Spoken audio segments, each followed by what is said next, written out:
The hospital corridor smelled of antiseptic and abandonment. On the bed, Amogelang lay motionless, her legs lifeless beneath the thin sheet, her fingers trembling as she reached toward the door. Kagiso, her voice cracked barely more than a whisper. But he didn't stop. He walked away, his hand intertwined with Nurse Naletti's, their quiet laughter echoing down the hall like a cruel goodbye.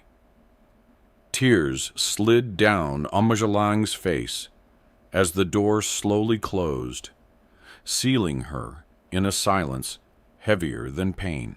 How does a man walk away from the woman who once gave him everything, even her future? Before we go on, tell me, where are you watching from and what time is it there? Don't forget to subscribe. Before the hospital bed, before the wheelchair, before the silence that swallowed her prayers, Amogelang was known in her township as the woman who smiled, even when life gave her nothing to smile about. She lived in a small rented room on the edge of Soweto, where the walls were thin, the roof leaked during heavy rain, and the mornings began with the sound of taxis hooting on dusty roads. Every dawn, before the sun fully rose, Amogelang tied a faded scarf around her hair, warmed yesterday's pap over a small stove, and prepared herself for another day of work. She was not rich. She did not come from a powerful family. Her mother had died when she was young, and her father, Mothusi, had worked himself into illness before passing away quietly in a government hospital. From then on, Amogelang learned early that no one was coming to rescue her. If she wanted bread, she had to work. If she wanted dignity, she had to protect it with both hands. She cleaned offices in Santon during the day and washed clothes for neighbors in the evening. Her hands were often cracked from soap, her back sore from bending, but she carried herself with quiet grace. People sometimes mistook her gentleness for weakness, but Amogelang had a strength that did not shout. Then came Kagiso. He was handsome, in a tired, hopeful way, with bright eyes and big dreams that seemed too large for the dusty streets around him. When they first met at a taxi rank, he was arguing with a mechanic over a broken delivery bike.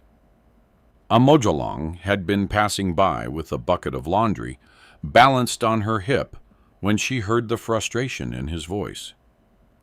"You cannot charge me that much," Kagiso pleaded. "I need this bike for work." The mechanic laughed. "Then find the money."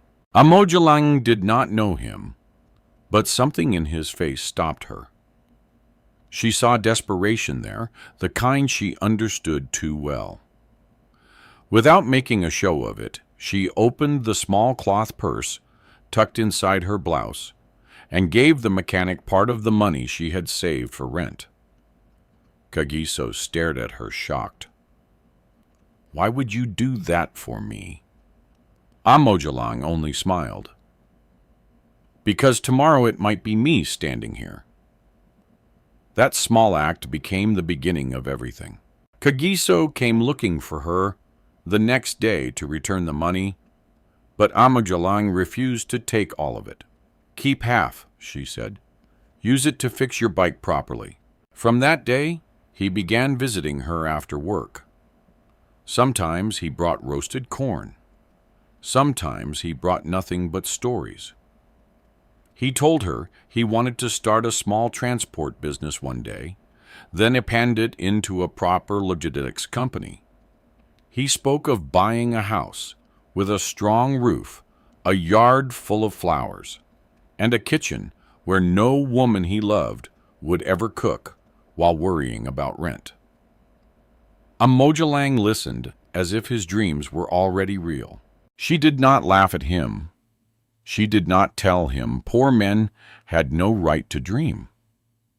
Instead, she believed in him with a faith that made Kagiso feel taller than his failures. Soon, love grew between them, not the loud kind that needed witnesses, but the kind built in small sacrifices. Kagiso walked her home when the streets grew dark. Amogelang saved coins to buy him lunch when he had long delivery routes. When his delivery bike broke again, she pawned the only gold earrings her mother had left her. Kagiso wept when he found out. One day he promised, holding her hands, "I will give you back everything you lost because of me." Amogelang looked at him with soft eyes. "Just become the man God placed inside you. That will be enough." They married in a modest ceremony behind a small church with plastic chairs, homemade food, and neighbors singing louder than the old speakers. Amogelang wore a simple white dress borrowed from her cousin, Boitumelo, and Kagiso wore a second-hand suit that was slightly too big at the shoulders. But when he saw her walking toward him, his eyes filled with tears. To Amogelang, it was the happiest day of her life. Marriage was not easy. Poverty entered their room before sunrise, and often stayed until night. Some evenings they shared one plate of food and pretended they were full. Some months' rent arrived, like a threat. Yet they laughed. They prayed. They planned. Amogelang became Kagiso's backbone.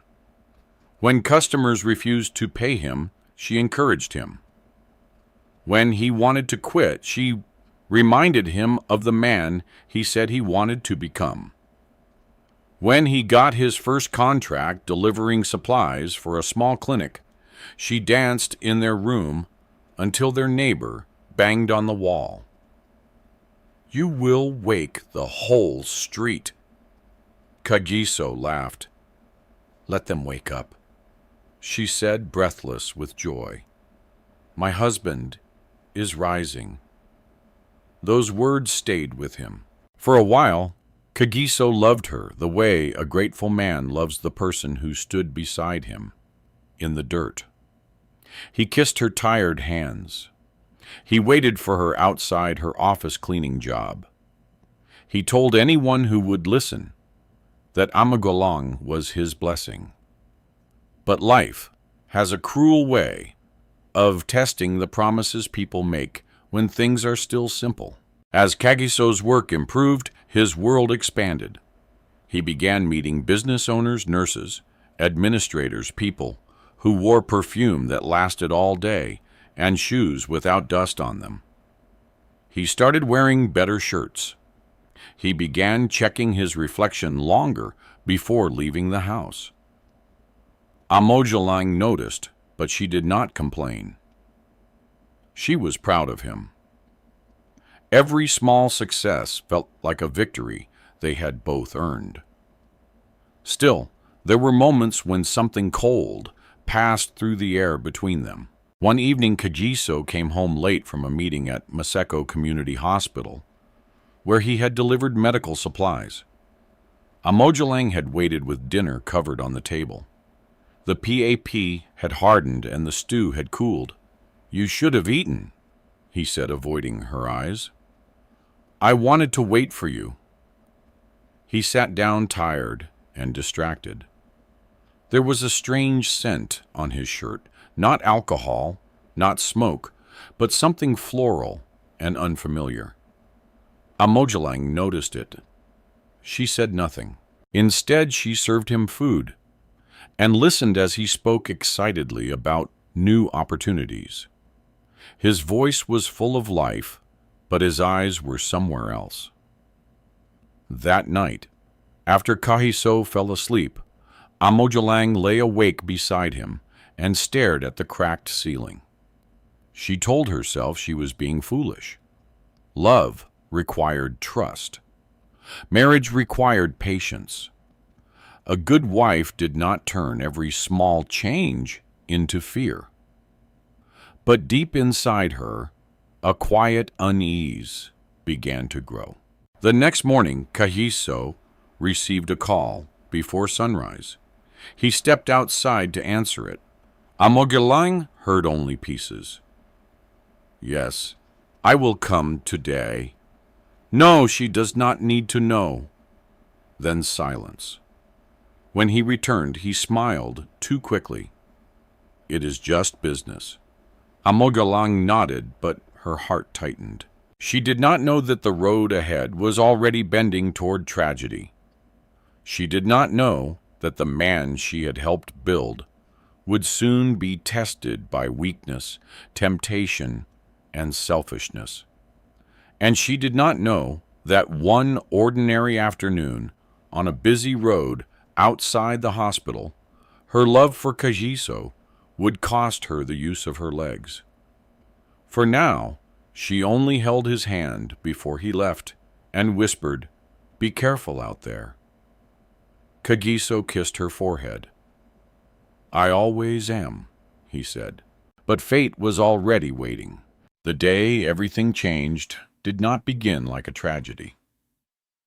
It began like any other day in Soweto, dust rising with the morning breeze vendors, arranging tomatoes and onions in neat piles, teas shouting for passengers, and the sun climbing slowly into a sky that promised nothing unusual. Amogelang woke before Kagiso, as she always did. She moved quietly, so she wouldn't disturb him preparing tea and reheating the leftover pap from the night before. Her body ached from the previous day's work, but she ignored it. Pain had long been a part of her life, just another thing to carry without complaint. When Kagiso finally woke, he seemed distracted again. "You're leaving early?" Amogelang asked, handing him his cup. "Yes," he replied quickly. "There's a delivery near Maseko Community Hospital." "It's important," she smiled gently. "Everything you do is important." For a moment, he looked at her as if he wanted to say something more, but then he looked away. "I'll see you later," he said, grabbing his keys. Amogelang watched him leave, a strange heaviness settling in her chest. Still, she pushed it aside. Love meant believing even when you didn't fully understand. That afternoon, Amogelang finished her work earlier than expected. The office she cleaned had closed for maintenance, and for once, she had a few extra hours. She decided to surprise Kagiso by bringing him lunch. She packed some simple food, pap, and chicken stew in a small container, wrapped it carefully in cloth, and made her way toward the hospital area where Kagiso often delivered supplies. The streets were busy. Cars moved too fast, drivers impatient, horns sharp and unforgiving. It was the kind of road that demanded attention every second. As Amogelang approached the junction near the hospital, she spotted Kagiso on the other side of the street, standing beside his delivery bike. He wasn't alone. He was talking to a woman in a nurse's uniform. Even from a distance, Amogelang could see the way the woman leaned slightly toward him, smiling in a way that lingered too long. Kagiso laughed softly, comfortably. It was a laugh Amogelang had not heard in a while. Something twisted inside her. But before she could think further, everything happened at once. A loud screech. A speeding car losing control. People shouting. Kagiso stepped backward in shock directly into the road. The car was coming straight at him. Time slowed in a way that felt unreal. Amogelang didn't think. She dropped the food. She ran. Her feet moved faster than they ever had, her body pushing beyond exhaustion, beyond fear. All she saw was Kagiso standing frozen in the path of danger. Kagiso, she screamed. At the last second, she reached him. With all the strength she had, she shoved him out of the way. And then impact. A violent, crushing force. The world exploded into noise, pain, and darkness. Kagiso hit the ground hard, rolling onto the pavement. For a moment he couldn't understand what had happened. His ears rang. His body trembled. Then he looked up and saw Amogelang lying in the middle of the road, not moving. Her body twisted unnaturally, blood spreading beneath her. The nurse Naledi covered her mouth in shock. "Oh my God!" Kagiso scrambled to his feet, stumbling toward Amogelang. "No, no, no, no!" he muttered, his voice breaking. He dropped to his knees beside her. "Amogelang, can you hear me?" Her eyes fluttered open weakly. She tried to speak, but only a faint sound came out. Kagiso grabbed her hand, his own shaking violently. "Stay with me, please, please, don't leave me." People gathered around them. Someone called for help. Someone shouted for an ambulance. The lady pushed through the crowd, her training taking over. She knelt beside Amogelang quickly, assessing her injuries. "She's breathing." Naledi said, her voice urgent but controlled. "But it's bad. Very bad." Kagiso looked at her, panic flooding his face. "Save her. Please. Save her." Naledi met his eyes briefly, then focused back on Amogelang. Minutes felt like hours until the ambulance arrived. They lifted Amogelang onto a stretcher. Kagiso climbed in beside her, refusing to let go of her hand. As the siren wailed through the streets, Kagiso stared at her pale face, his heart pounding with terror. "You're going to be okay," he whispered over and over, as if saying it enough times would make it true. Amogelang drifted in and out of consciousness. Her body felt distant, like it no longer belonged to her. Pain came in waves, sharp, overwhelming, impossible to escape. But through it all, she felt Kagiso's hand holding hers, and that was enough. At the hospital, everything became a blur of movement. Doctors rushed her into surgery. Kagiso was left outside, praying, breaking.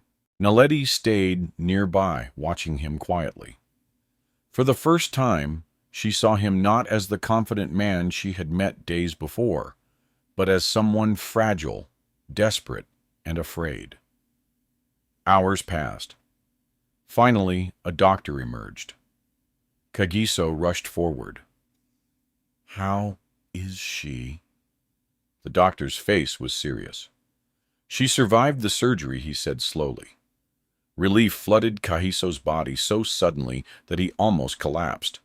"But," the doctor continued. Kagiso froze.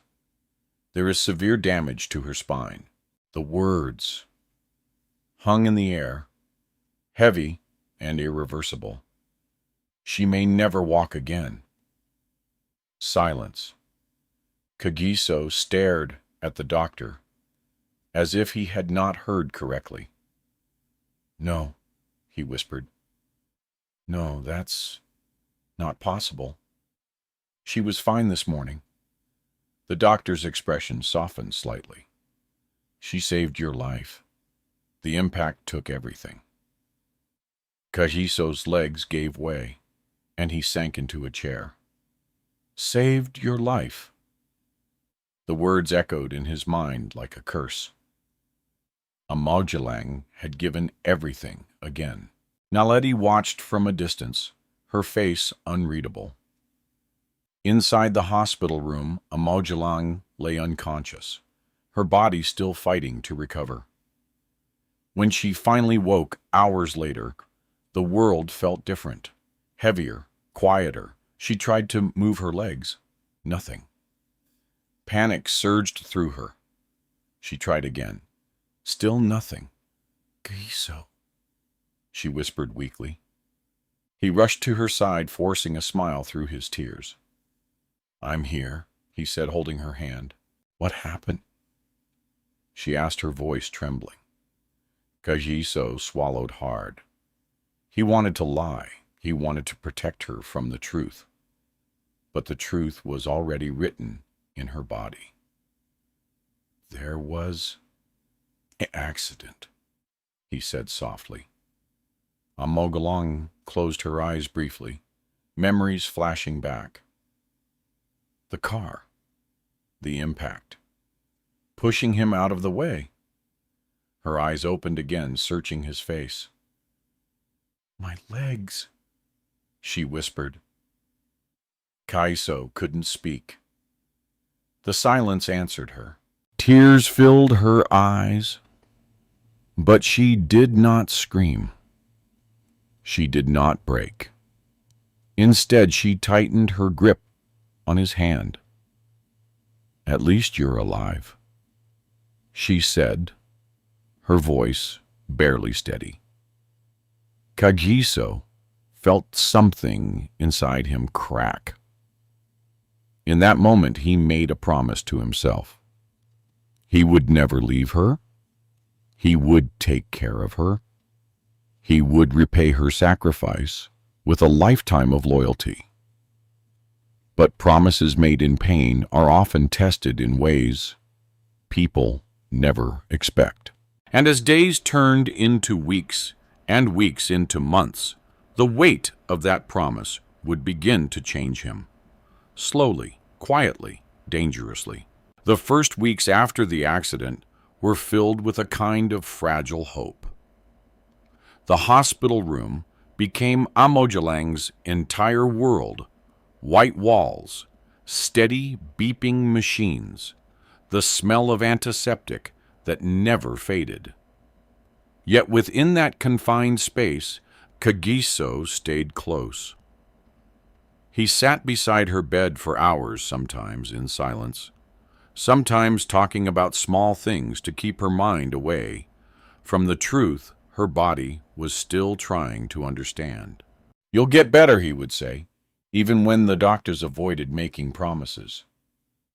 We'll walk out of here together one day.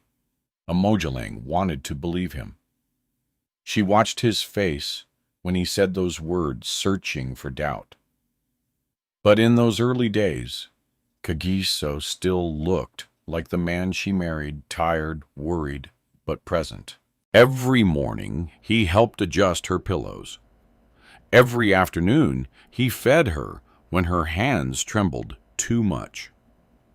At night, he sat in a plastic chair beside her bed, his head resting against the wall, refusing to leave even when nurses told him visiting hours were over. To anyone watching, he looked like a devoted husband, and perhaps at the beginning, he truly was. But devotion is easy when it is fueled by shock and guilt. It is much harder when reality settles in. The hospital bills came first. At first, they were just numbers printed on paper figures. Kagiso folded and slipped into his pocket without showing Amogelang. But each day, the numbers grew larger. Surgery costs, medication, specialist consultations, rehabilitation sessions that promised improvement but guaranteed nothing. Kagiso began making calls. I will pay soon, he told the billing office. Please give me time. I am trying. His delivery work was not enough anymore. The small contracts he once celebrated now felt insignificant against the growing weight of debt. Amogelang noticed the change before he said anything.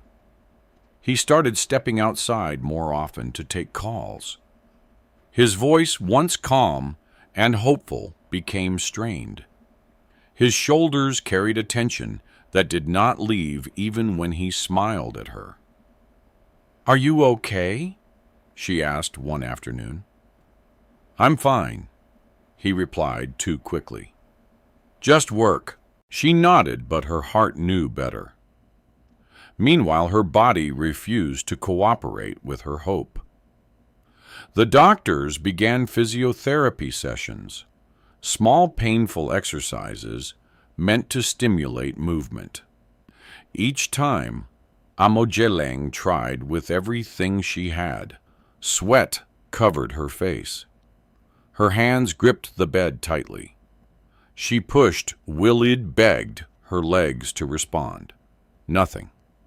Not even a twitch. After one session, when the therapist left, Amogelang turned her face toward the wall and cried quietly. Kagiso stood in the doorway watching her. He wanted to go to her. He wanted to hold her the way he used to. But something held him back, a feeling he could not fully name. Fear. Not of losing her, but of what her condition meant for the future. That was when Naledi began to appear more frequently. At first, she was simply doing her job, checking Amogelang's vitals, adjusting her medication, speaking in a calm, professional tone. But unlike the other nurses, Naledi stayed a little longer. She asked questions. She listened. "How are you coping?" she asked Amogelang gently one evening. Amogelang forced a small smile. "I am trying." Naledi nodded. "You are strong. Not everyone would survive what you did." Those words meant something to Amogelang. They made her feel seen. But Naledi also spoke to Kagiso. Often. Sometimes in the hallway. Sometimes near the nurse's station. Their conversations began with practical things, treatment plans, medication schedules, but slowly shifted into something more personal. "You look exhausted," Naledi said to him one night as he leaned against the wall. "I haven't been sleeping much," Kagiso admitted. "You need to take care of yourself too," she said softly. "You can't pour from an empty cup." Kagiso sighed. "I can't just leave her." "I didn't say you should," Naledi replied quickly. Then after a pause she added, "But you're human. This is a lot." Her tone carried understanding. And Kagiso found himself opening up in ways he had not expected. "I don't know how to fix this," he confessed quietly. "I don't know how to make her walk again." Naledi looked at him with something that felt like sympathy. "Some things can't be fixed," she said gently. "Sometimes you have to learn to live with what remains." The words lingered in Kagiso's mind long after she walked away. That night, he sat beside Amogelang as she slept. The room was dim, the machines humming softly. He stared at her still body, at the legs that no longer moved, at the life they once imagined together. A house, a yardba, a future full of motion and growth. Now, everything felt different. He hated himself for thinking it. But the thought came anyway. Is this my life now? He pushed it away, immediately ashamed. Amogelang had saved his life. She had given everything for him. How could he even begin to question staying? The next day, Naledi found him outside the hospital again. You didn't sleep, she observed. Kagiso shook his head. Naledi hesitated, then spoke more carefully this time. You love her, she said. Yes, Kagiso replied without thinking. Naledi nodded slowly. But love alone doesn't make things easy. Kagiso looked at her, confused. What do you mean? Naledi met his gaze. I mean, you didn't choose this life. No one prepares you for it. Caring for someone who may never walk again, it changes everything. Kagiso said nothing, because deep down he knew she was right. Naledi continued, her voice soft but deliberate. You deserve a life too, Kagiso. A future. Happiness. The words felt dangerous, and yet they also felt like permission. Kagiso looked away, his chest tightening. I can't think like that, he said. She's my wife. Naledi gave a small understanding smile. Of course. I'm just saying, don't forget yourself in all of this. That night, Kagiso returned to Amogelang's room later than usual. She noticed immediately. You were gone for a long time, she said. I had to sort out some things, he replied, avoiding her eyes. Amogelang studied his face. There was something new there, something distant, something she could not quite reach. Still, she smiled softly. Come sit, she said, patting the side of the bed. He sat down, but not as close as before, a small distance, barely noticeable, but real. Amogelang felt it. She did not mention it. Instead, she took his hand. Thank you for staying with me, she whispered.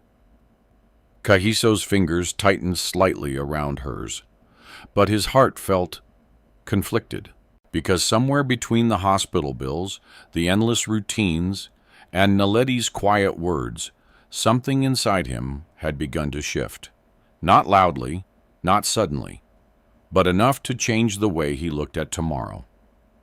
And though Amogelang could not yet see it clearly, the man who once promised never to leave her was already standing at the edge of a choice he did not fully understand, a choice that would soon define both their lives forever. Change rarely announces itself with noise. It arrives quietly, hidden in small decisions, in words that seem harmless, in thoughts that are dismissed at first, but return stronger each time. For Kagiso, the change did not come in a single moment. It crept in slowly, settling into his mind like a shadow that grew longer with each passing day. At the hospital, routines became predictable. Morning check on Amogelang, speak to the doctors, ask the same questions with slightly different hope. Afternoons, sit beside her during therapy, watch her struggle, encourage her with words that began to sound rehearsed. Evenings, step outside to take calls, to breathe, to escape. And somewhere in between all of that, Naledi was always there. She never forced herself into his space. She didn't need to. She understood timing, when to speak, when to listen, when to remain silent just long enough for Kagiso to fill the gap with his own thoughts. One afternoon, after a particularly difficult therapy session, Kagiso stood alone in the hallway. Inside the room, Amogelang had broken down for the first time in front of him, her voice trembling, her strength cracking under the weight of reality. I tried. She had whispered, tears streaming down her face. I really tried. Kagiso had held her, but he felt helpless. There was nothing he could fix, nothing he could change. Now leaning against the cold hospital wall, he stared at the floor, his chest tight with emotions he couldn't name. Naledi approached, quietly. She had a hard session today, she said softly. Kagiso nodded. She keeps trying, but nothing is happening. Naledi crossed her arms gently, her expression thoughtful. Recovery is not always what people expect. What does that mean? Kagiso asked, frustration rising in his voice. It means sometimes the body doesn't return to what it was, Naledi replied carefully, and people have to build a new life from what remains. Kagiso let out a bitter laugh. What kind of life is that? Naledi did not answer immediately. Instead, she stepped closer. Not too close, but enough to lower her voice. A difficult one, she said. For both of you. Her words landed heavily. For both of you. Kagiso ran a hand over his face. I didn't plan for this. No one does, Naledi said gently. There was a pause. Then she added, almost as if thinking out loud, sometimes people forget that caregivers also need to live. Kagiso looked up sharply. Caregiver. She's my wife. Naledi met his gaze calmly. Yes. But right now, you're also the one carrying everything. He wanted to argue. He wanted to reject what she was saying. But the truth was already sitting inside him, uncomfortable and undeniable. That night, Kagiso stayed shorter than usual. I need to sort out something for work, he told Amogelang. She smiled, though her eyes searched his face. Okay, don't worry about me. Those words, don't worry about me, used to comfort him. Now, they felt like permission. As days passed, Naledi's presence became something Kagiso began to rely on. She was easy to talk to. She didn't cry.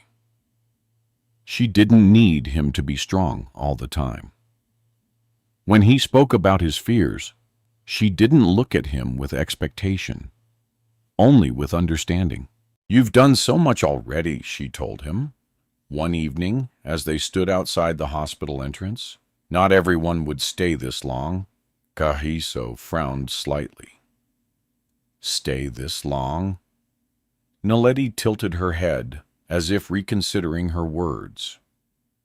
I mean, you've been here every day. Many people would have walked away already. The statement was subtle, but it planted something. Kagiso looked down at his hands. I made a promise. Naledi nodded slowly. Promises are important, but so is reality. He didn't respond, because for the first time, those two things, promise and reality, felt like they were pulling him in opposite directions. Inside the hospital room, Amogelang waited. She had begun to notice the changes more clearly now. Kagiso no longer sat as close. His phone was always in his hand. His visits were shorter. And when he spoke, there was a distance in his voice she could not ignore. Still, she tried to hold on to hope. Love, she believed, was not just about feeling. It was about choosing each other again and again, even when things became difficult.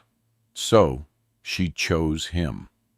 Every day, even when he seemed to be choosing something else.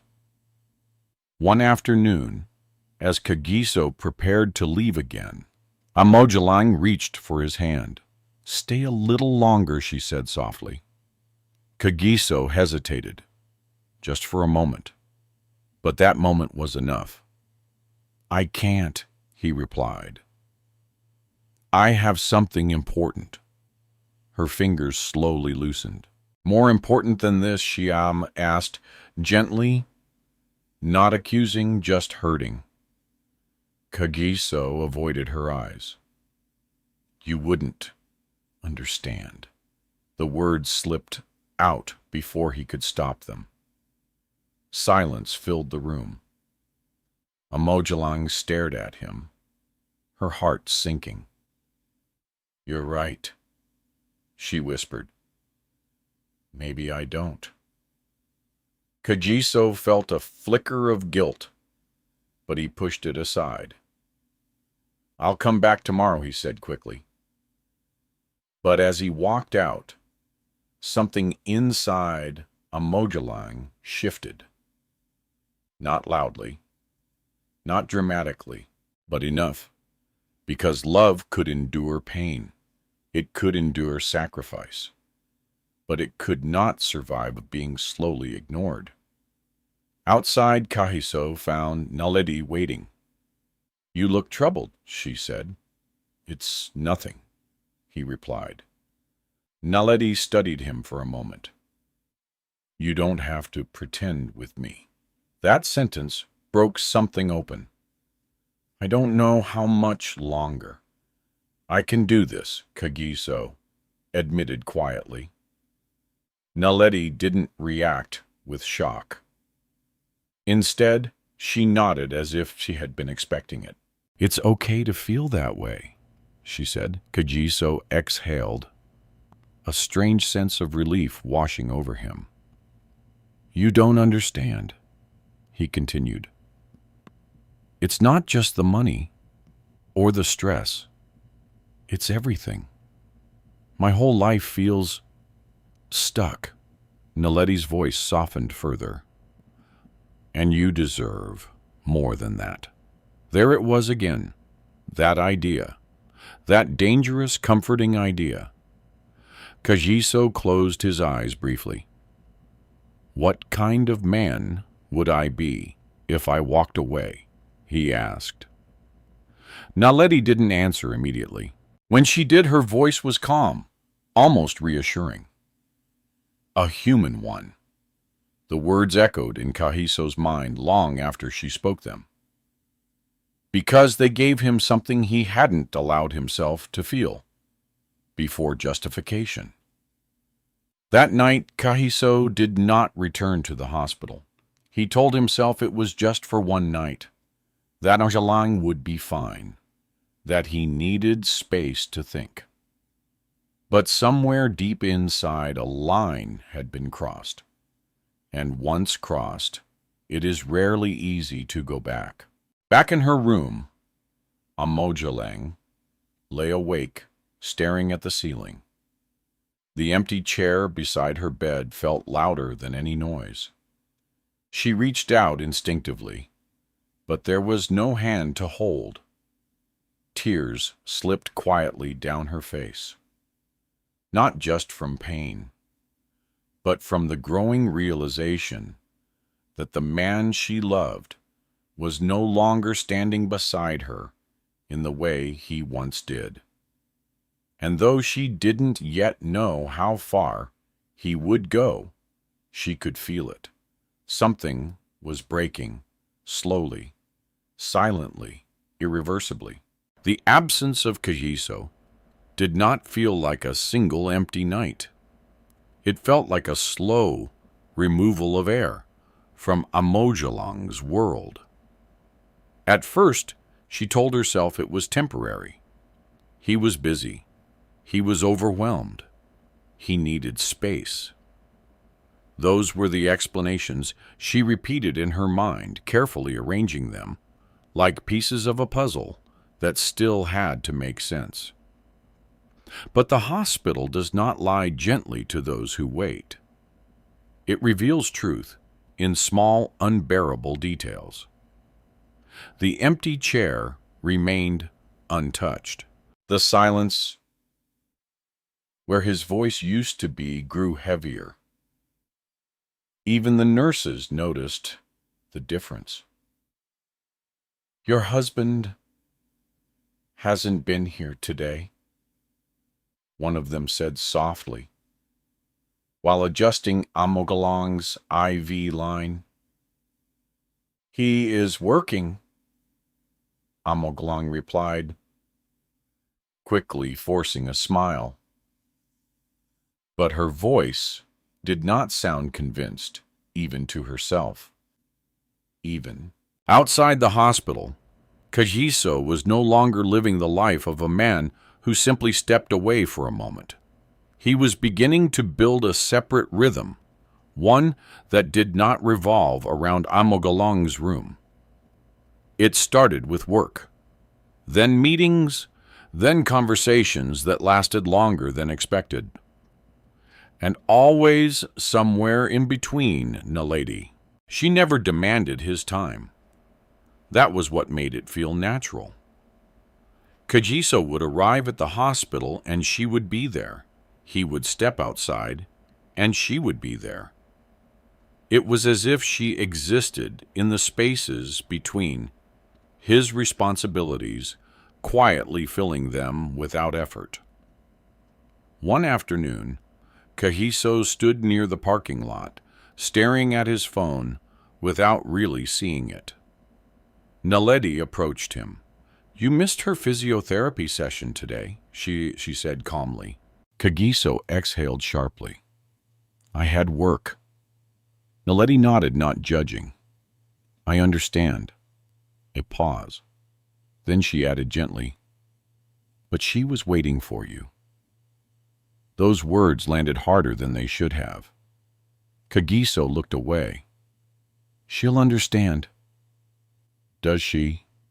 Naledi asked softly. He didn't answer, because he didn't know anymore.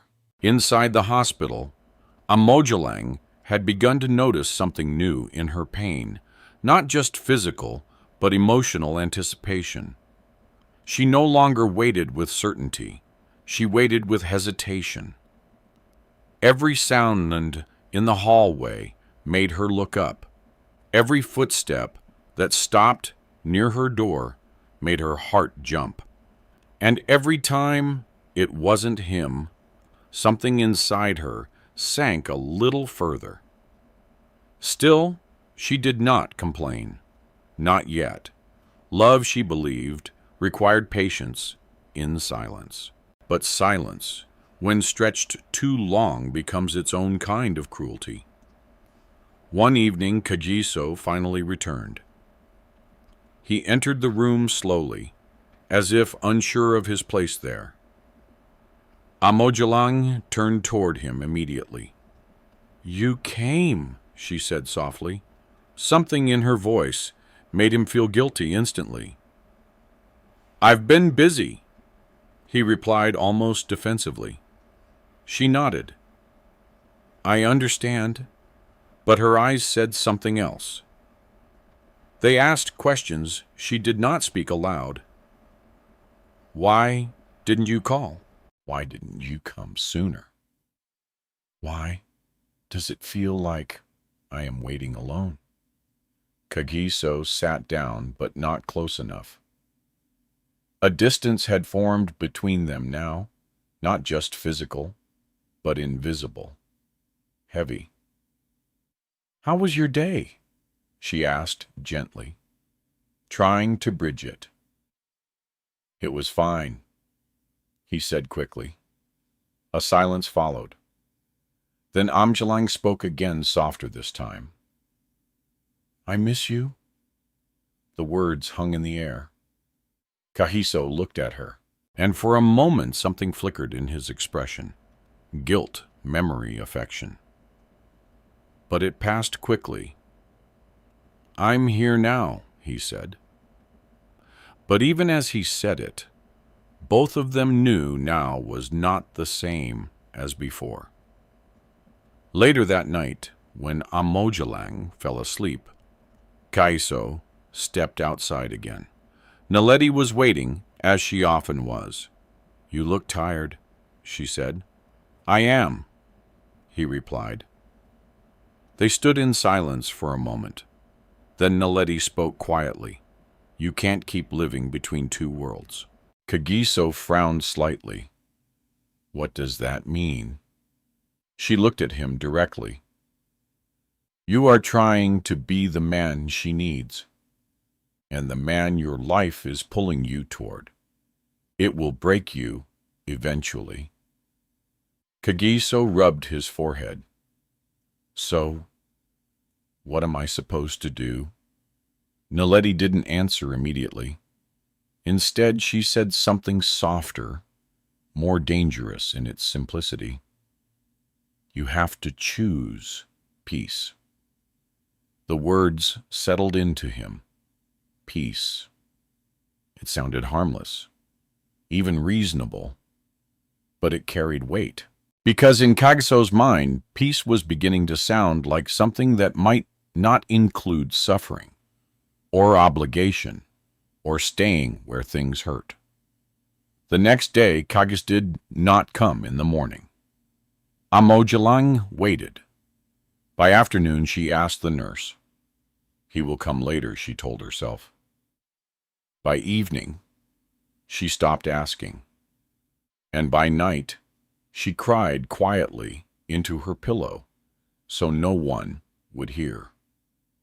When Kagiso finally arrived the following morning, he looked different. Not physically, but emotionally. Something had settled in him overnight, something that made him quieter, more distant. I need to talk to you, he said. Amogelang straightened slightly. Is everything okay? He hesitated. Then he sat down. I can't keep doing this like before, he said carefully. Amogelang blinked slowly. Doing what? This he said, gesturing vaguely around the room. The hospital. The waiting. The pressure. Her heart began to tighten. What are you saying, Kagiso? He avoided her eyes. I'm overwhelmed. The words were simple, but they cut deeper than anything loud. Amogelang stared at him, searching for the man she knew, the man who once promised her forever beside a broken bicycle in a small rented room under leaking roofs. I didn't ask you to carry this alone, she said softly. Kagiso exhaled. I know, but it feels like I am losing myself. Silence followed.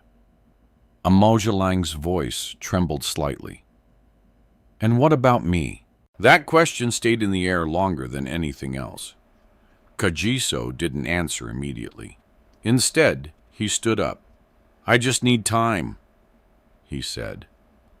And then, before she could respond, he left again. This time, Amogelang did not call after him. She simply watched the door close. And for the first time, she understood something terrifying. Waiting was no longer healing her. It was slowly erasing her. Outside, Kagiso found Naledi again. He didn't speak at first.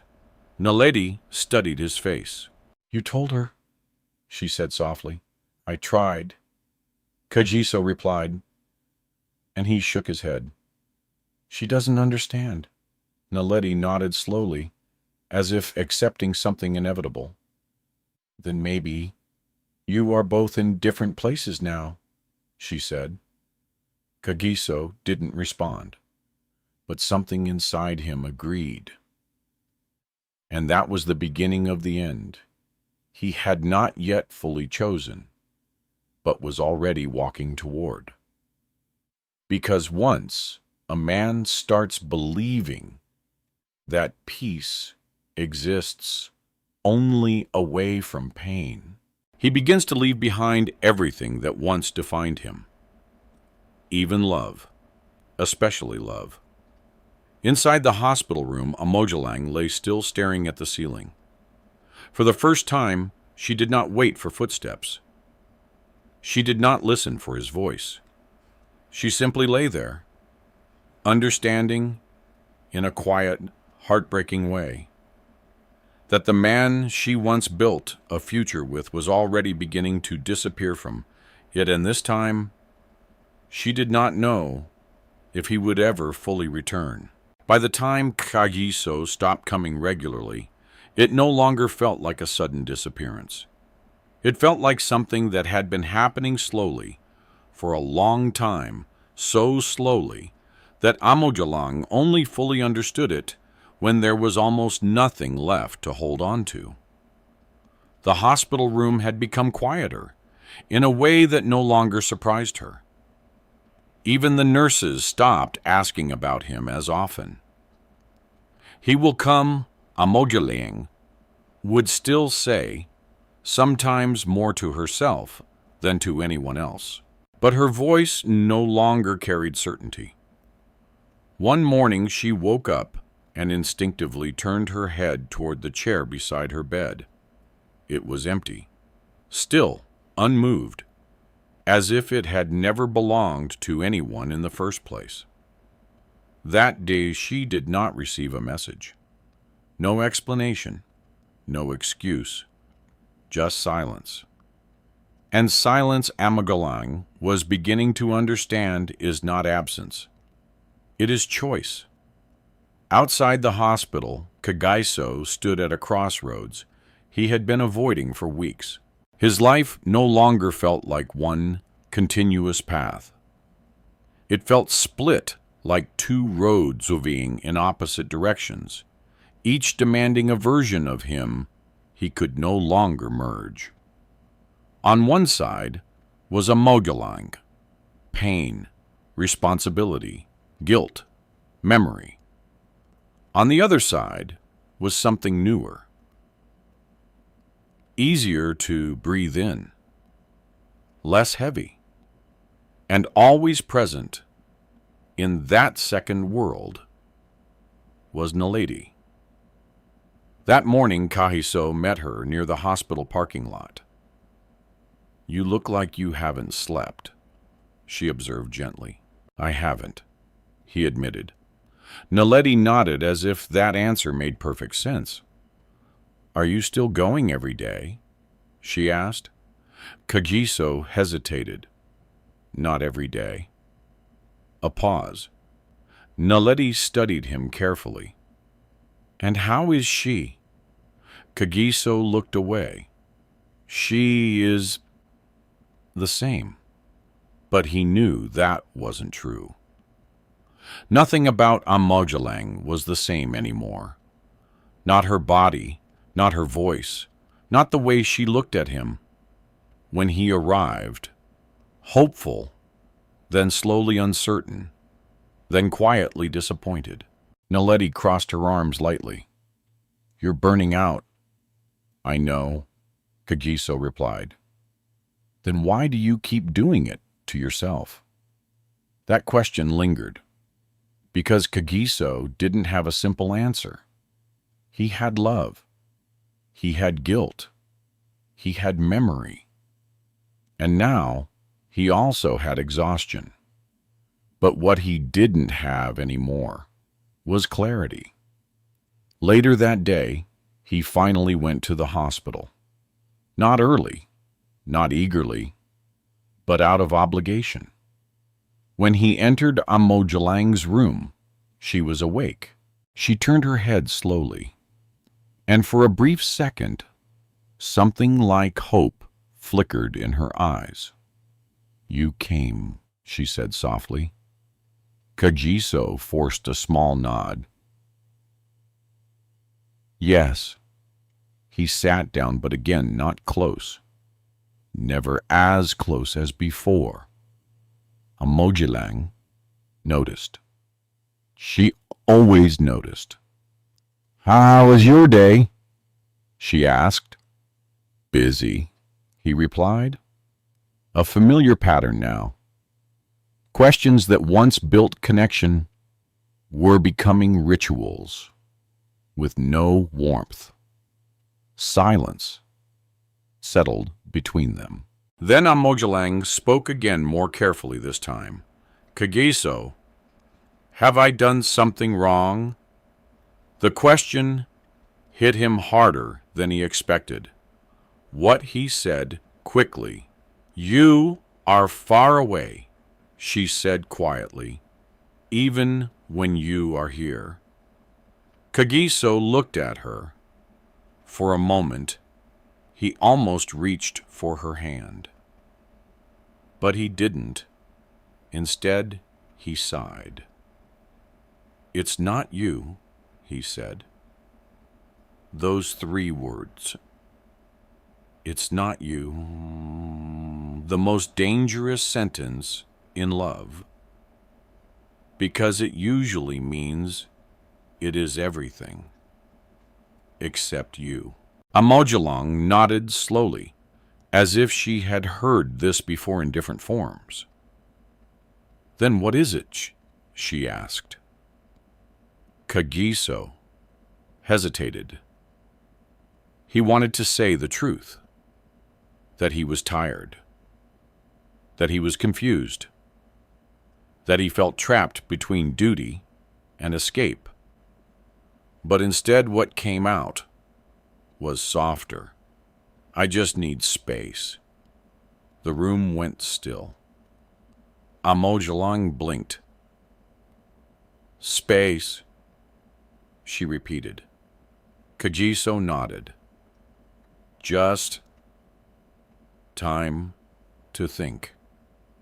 She stared at him for a long moment. Then very quietly she asked, "From me?" That question had no easy answer. Kagiso stood up, slightly uncomfortable. "I didn't say that," but he didn't correct it either. And that silence answered everything she needed to know. Amogelang turned her face slightly toward the window. Outside, life continued. People walking, cars moving, children laughing somewhere far away. A world that did not pause for broken bodies or broken promises. "I see," she said finally. Her voice was calm, too calm. Kagiso looked at her unsettled. "I'm not leaving you," he said quickly, as if trying to repair something that had already cracked. Amogelang gave a small nod, but she did not look at him anymore. That was new. Later that night, Kagiso did not return, not even for a short visit. And this time, Amogelang did not wait in panic. She simply lay there awake, understanding that waiting had become something she was doing alone. Meanwhile, Kagiso sat in his car, outside a quiet street, not far from Naledi's apartment. She had invited him in earlier. Just to talk, she said. But Kagiso stayed outside, because something inside him knew that once he stepped into that space, something else would begin. A different kind of life. One without hospital rooms, without guilt-filled mornings, without the weight of Amogelang's silence. Naledi eventually came outside. "You're still here," she said softly. Kagiso nodded. She leaned against the car slightly. "You can't stay in this in-between forever." "I know," he said. A long pause. Then Naledi spoke again. "You are not a bad man, Kagiso." He laughed bitterly. "I feel like one. Because you are trying to survive something you were never prepared for," she said gently. Kagiso looked at her, and for the first time, he didn't feel judged. He felt understood. That was the danger. Because understanding often feels like peace, even when it leads somewhere irreversible. Inside the hospital, Amogelang received a notification from the nurse. "Kagiso won't be coming tonight," she said carefully. Amogelang nodded. "Okay," she replied, Just that. Okay, no questions, no tears. But inside her chest, something finally settled. Not anger, not shock, but acceptance. And acceptance, once it arrives, often marks the end of something important. That night, Amogelang stared at the ceiling for a long time. She thought about the woman she used to be. The woman who believed in love so strongly. She gave her body to save the man she loved. She thought about promises, about silence, about distance. And she realized something painful but clear. Kagiso had not left in one moment. He had been leaving in small pieces for a long time, and now she was finally alone enough to see it. Far away, Kagiso sat beside Naledi in quiet conversation, not touching, not yet, but closer than before. And between them, something unspoken was beginning to form. A direction, a choice, a future. While behind him, somewhere in the hospital, Amogelang lay in a bed that no longer felt like a place of recovery, but a place of realization. Because the man she once believed would never let go had already begun to loosen his grip. Completely.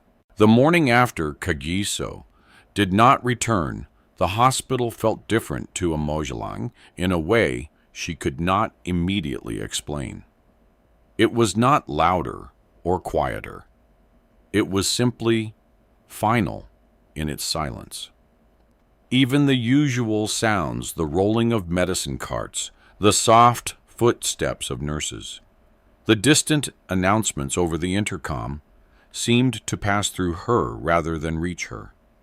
She lay still, staring at the ceiling, as if waiting for something to interrupt the emptiness. But nothing did. For the first time since the accident, she did not ask when Kagiso would come. She already knew the answer, even if no one had said it out loud. Hours passed. A nurse entered to check her vitals. "You look tired," the nurse said gently. Amogelang forced a small smile. "I didn't sleep well." The nurse nodded, adjusting her chart. "Do you want me to call your husband?" A pause. The word husband felt heavier than it used to. "No." Amogelang replied softly. "It's okay." After the nurse left the room, became still again. But something had changed inside her. Not loudly, not dramatically, but permanently. Outside the hospital, Kagiso stood in front of Naledi's apartment building again. This time, he did not hesitate for as long. Naledi opened the door before he could knock. "I was wondering if you'd come," she said softly. Kagiso nodded once. "I needed to think." She stepped aside, letting him in. The room was small, simple, warm in a way the hospital never was. There were no machines, no sterile smell, no reminders of pain. Just quiet. For Kagiso, it felt like breathing after holding his breath for too long. Naledi offered him water. He accepted. They sat down. At first, neither spoke. Then Naledi asked gently, "How is she?" Kagiso stared into his glass. "She's the same," he said. But even as he said it, he knew it wasn't true. Because Amogelang was not the same, and neither was he. Naledi nodded slowly. "And how are you?" That question lingered longer than expected. Kagiso exhaled. "I don't know anymore," he admitted. It was the first fully honest thing he had said in days. Naledi studied him carefully, not interrupting. I feel like I'm drowning in something I didn't choose. Kagiso continued. I love her. I did love her. But everything now feels like pressure, guilt, responsibility. I can't breathe inside it. Naledi listened without judgment. That doesn't make you a bad person, she said quietly. Kagiso shook his head. It makes me feel like one. A silence followed. Then Naledi spoke again, softer this time. You stayed longer than many people would have. Kagiso laughed bitterly. That's not enough.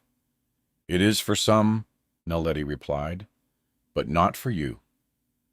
That sentence struck something inside him. Not pain, but clarity. Because deep down, Kagiso already knew he was no longer staying out of love alone. He was staying out of obligation. And obligation, when stretched too long, turns into resentment. Back at the hospital, Amogelang received another visit, but this one was not from Kagiso. It was from Dr. Thabo Maseko, the doctor who had handled her recovery from the beginning. He entered quietly, holding her file. How are you feeling today? He asked gently. Amogelang looked at him for a moment before answering. Still here, she said simply. Dr. Thabo nodded, understanding more than she said. After checking her condition, he hesitated slightly before speaking again. You've been very strong, he said, but emotional recovery is just as important as physical recovery. Amogelang looked away. I think I already understand everything I need to understand, she said softly. Dr. Thabo paused. He had seen many patients like her people who reached a point where pain no longer surprised them. But something in Amogelang felt different, not broken, but quietly aware. I want you to know something Dr. Thabo said carefully. You are not alone in this process, even if it feels that way. Amogelang gave a faint nod. But inside she wondered if not alone still mattered when the person who promised to stay was no longer staying. Later that evening, Kagiso finally returned to the hospital. Not early, not confidently, but as someone returning to something he was unsure he still belonged to. He entered Amogelang's room slowly. She turned her head. Their eyes met. But something was different now. The expectation was gone. So you came, she said quietly. Kagiso nodded. I needed time. Amogelang looked at him for a long moment. Then she asked softly, Did you find it? Kagiso hesitated. Because the truth was complicated. He had found something. But it was not clarity. It was distance. I think I'm overwhelmed, he said finally. Amogelang nodded slowly, as if she had already heard this version of the truth before. There was a long silence between them. Then Kagiso spoke again, more carefully this time. I don't know how to do this anymore, Amogelang. Her expression did not change. But something inside her settled deeper. You mean us? She asked softly. Kagiso didn't answer immediately, and that silence was louder than words. Amogelang closed her eyes briefly. When she opened them again, her voice was steady. You don't have to stay if you don't want to. Kagiso looked up sharply. That's not what I meant. But it is what you feel, she interrupted gently. Another silence. this one heavier. Kagiso sat down slowly, his head in his hands. "I feel like I'm failing you," he whispered. Amogelang looked at him for a long moment. Then she said something that surprised even herself. "Then stop trying to save me in a way that destroys you." Kagiso looked at her stunned. For the first time, there was no anger in her voice, no pleading, no confusion, just acceptance. Amogelang continued softly. "I didn't lose my legs because of you, Kagiso. I lost them because I chose to save you. That decision is mine, not yours to carry forever." Tears welled in Kagiso's eyes. "But I should have stayed," he said. Maybe she replied. "But staying out of guilt is not the same as staying out of love." Those words hung in the air, and something inside Kagiso finally cracked, not in pain, but in understanding. He had been confusing responsibility with love, and in doing so, he had slowly begun to lose both. Outside, Naledi waited near the hospital entrance. When Kagiso finally walked out, his expression was unreadable. "You okay?" she asked softly. He nodded slowly. "I think I understand something now." Naledi studied him. "And what is that?" Kagiso looked back at the hospital building. "I don't think I can keep pretending anymore." Naledi didn't respond immediately. She simply nodded, as if she had already known this moment would come. Inside the hospital room, Amogelang lay still, not crying, not calling, just breathing. For the first time, she was no longer waiting for footsteps, because she finally understood some people do not leave all at once. They leave slowly enough for you to survive it, and painfully enough for you to learn how to survive without them. The days that followed Kagiso's confession did not bring resolution. Instead, they brought distance, disguised as calm. For Amogelang, life in the hospital no longer felt like waiting for recovery. It felt like learning how to exist inside a truth that could not be reversed. She no longer asked the nurses about Kagiso. She no longer turned her head when footsteps passed her door. And most quietly painful of all, she no longer expected him. That expectation had been the last thread holding something fragile together inside her. Now it was gone. And in its absence, a strange kind of clarity began to grow. Dr. Tabo Masco noticed the change first. During morning rounds, he observed how Amogelang responded differently. Less emotional reaction, more controlled silence. "You seem calmer," he said gently, while reviewing her chart. Amogelang gave a faint nod. "I think I've stopped waiting." Dr. Thabo paused at that. Sometimes in medicine, stopping hope and accepting reality can look similar on the surface. But he understood the difference in her eyes. "You're not giving up," he said carefully. Amogelang looked at him for a moment. "No," she replied softly. "I'm just learning where I end and where everything else begins." That sentence stayed with Dr. Tabo long after he left the room. Outside the hospital, Kagiso's life continued to drift further away from the one he once knew. He still visited occasionally, but not with the same rhythm, not with the same urgency. Each visit felt like entering a space where he no longer fully belonged, and Naledi remained a constant presence in the gaps between those visits. One afternoon, Kagiso sat with her outside a small cafe near the hospital. The air was warm. People passed by laughing, talking living lives that felt uncomplicated from a distance. Kagiso stirred his coffee slowly. "I don't know what I'm doing anymore," he said. Naledi looked at him gently. "You're trying to survive." "That's not enough," he replied. She studied him for a moment. "It is when everything else feels impossible."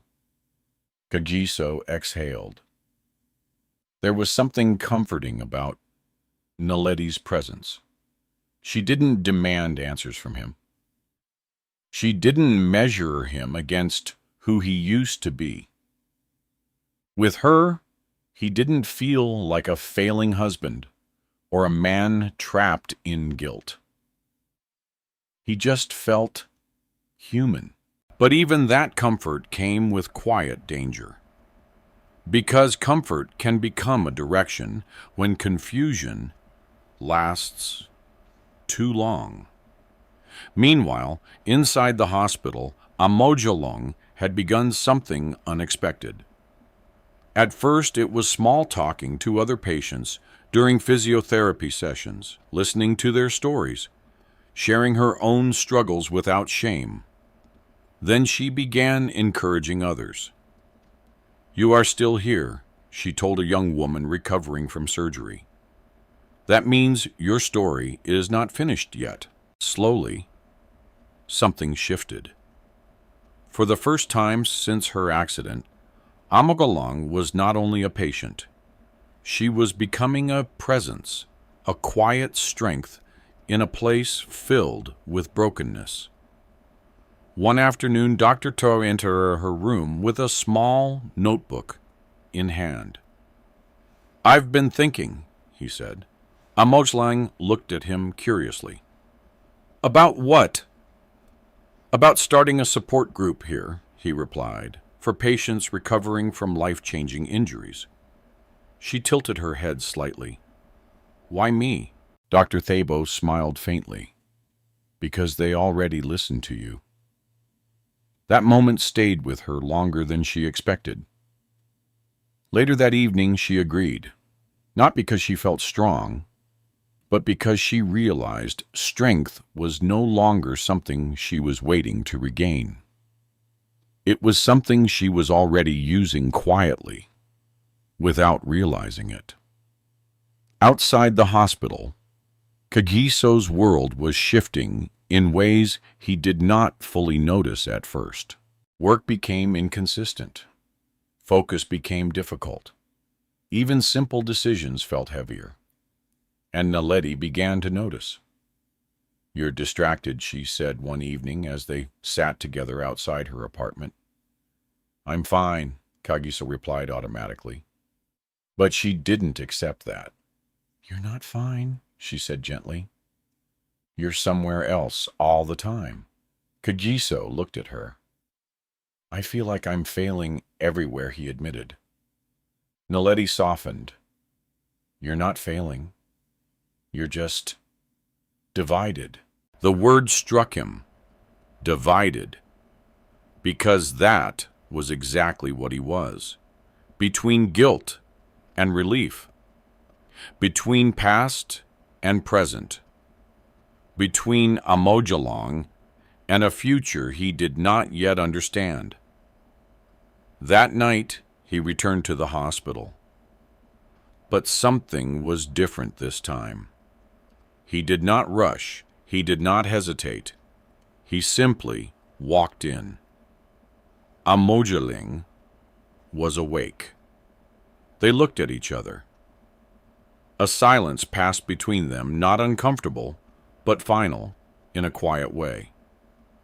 "How are you, Kagiso?" asked softly. Amogelang almost smiled.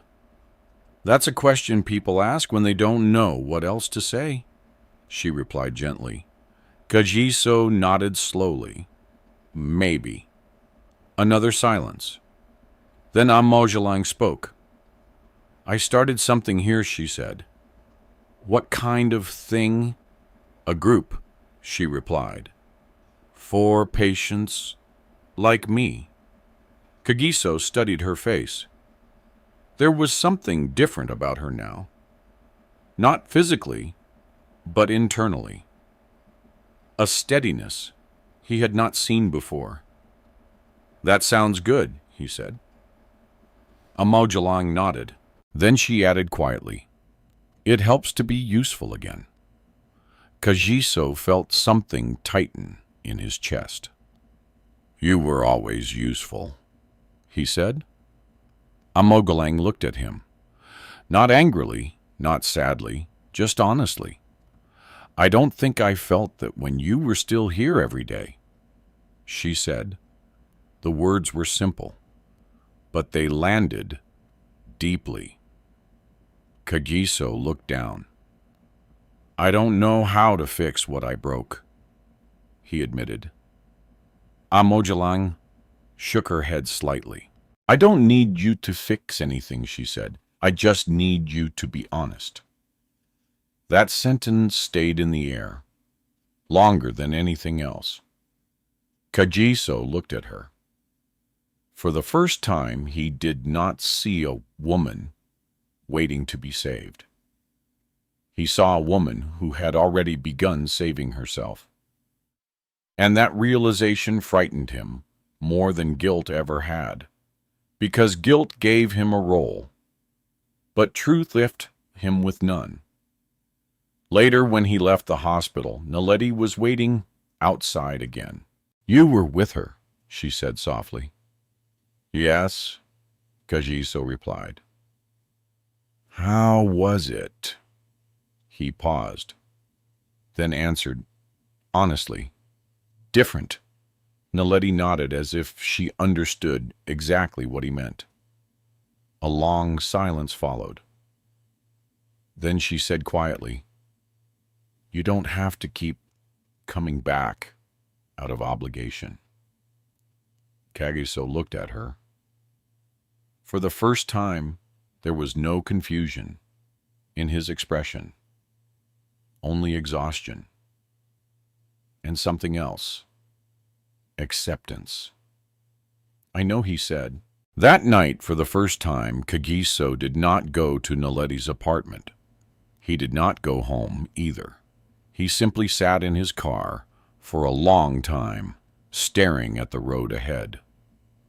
2 directions, 2 lives, 2 versions of himself that no longer fit into one body. Inside the hospital, Amogelang lay awake once again. But this time, she was not waiting, not hoping, not reaching. She was simply present. And in that presence, something inside her finally stopped breaking.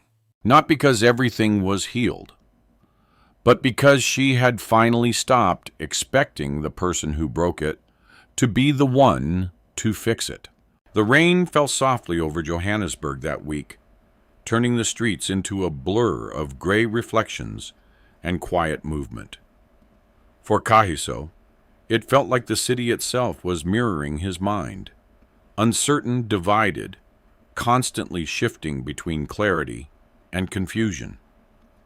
He had begun to notice something unsettling in his life. Nothing stayed fixed anymore.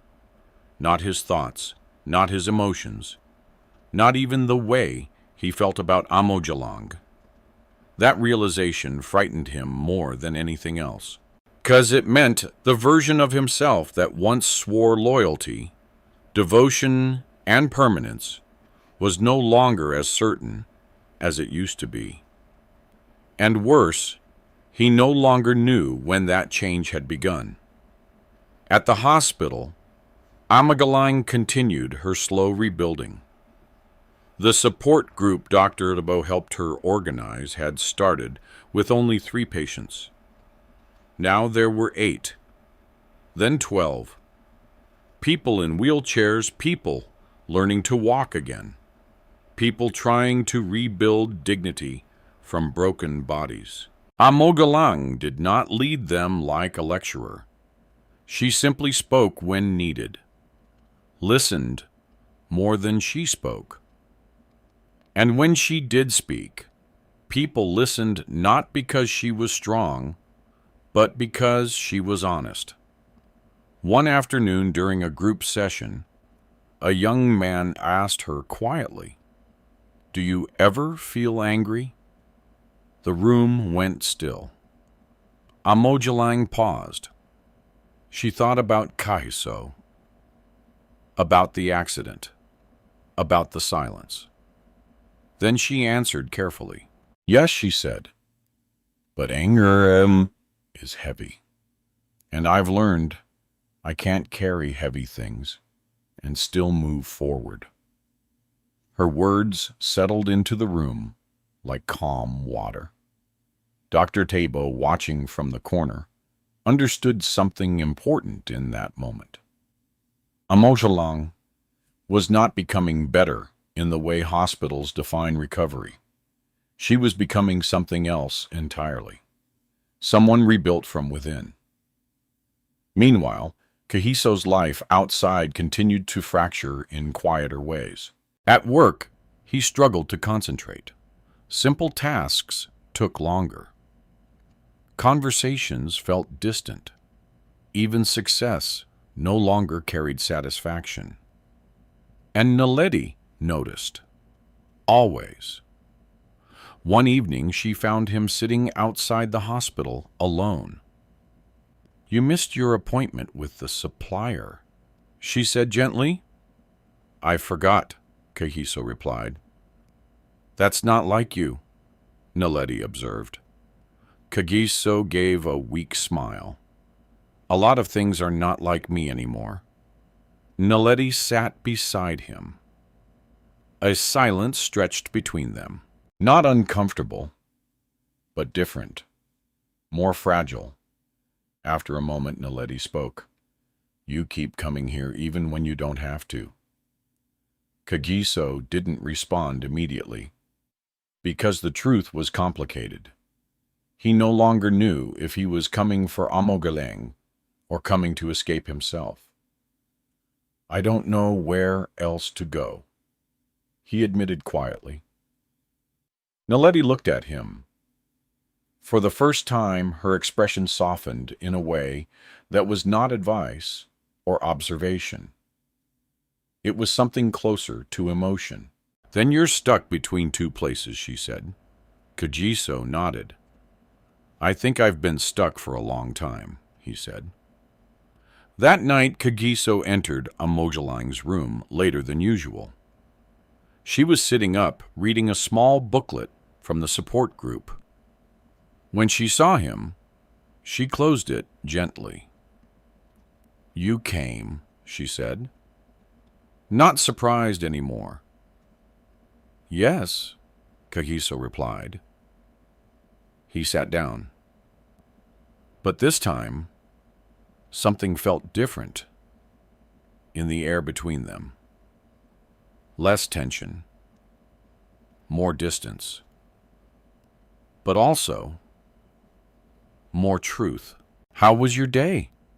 Amogelang asked, out of habit. Kagiso almost smiled. "You still ask that," he said softly. "It's what people say when they care," she replied. He nodded, then silence. Not heavy, not painful, just real. After a moment, Kagiso spoke. "I met Naledi again today." Amogelang looked at him calmly. "I know," she said. That surprised him. "You know," she nodded slightly. "People talk. Nurses notice things." Kagiso looked down. "I don't want to hurt you," he said quietly.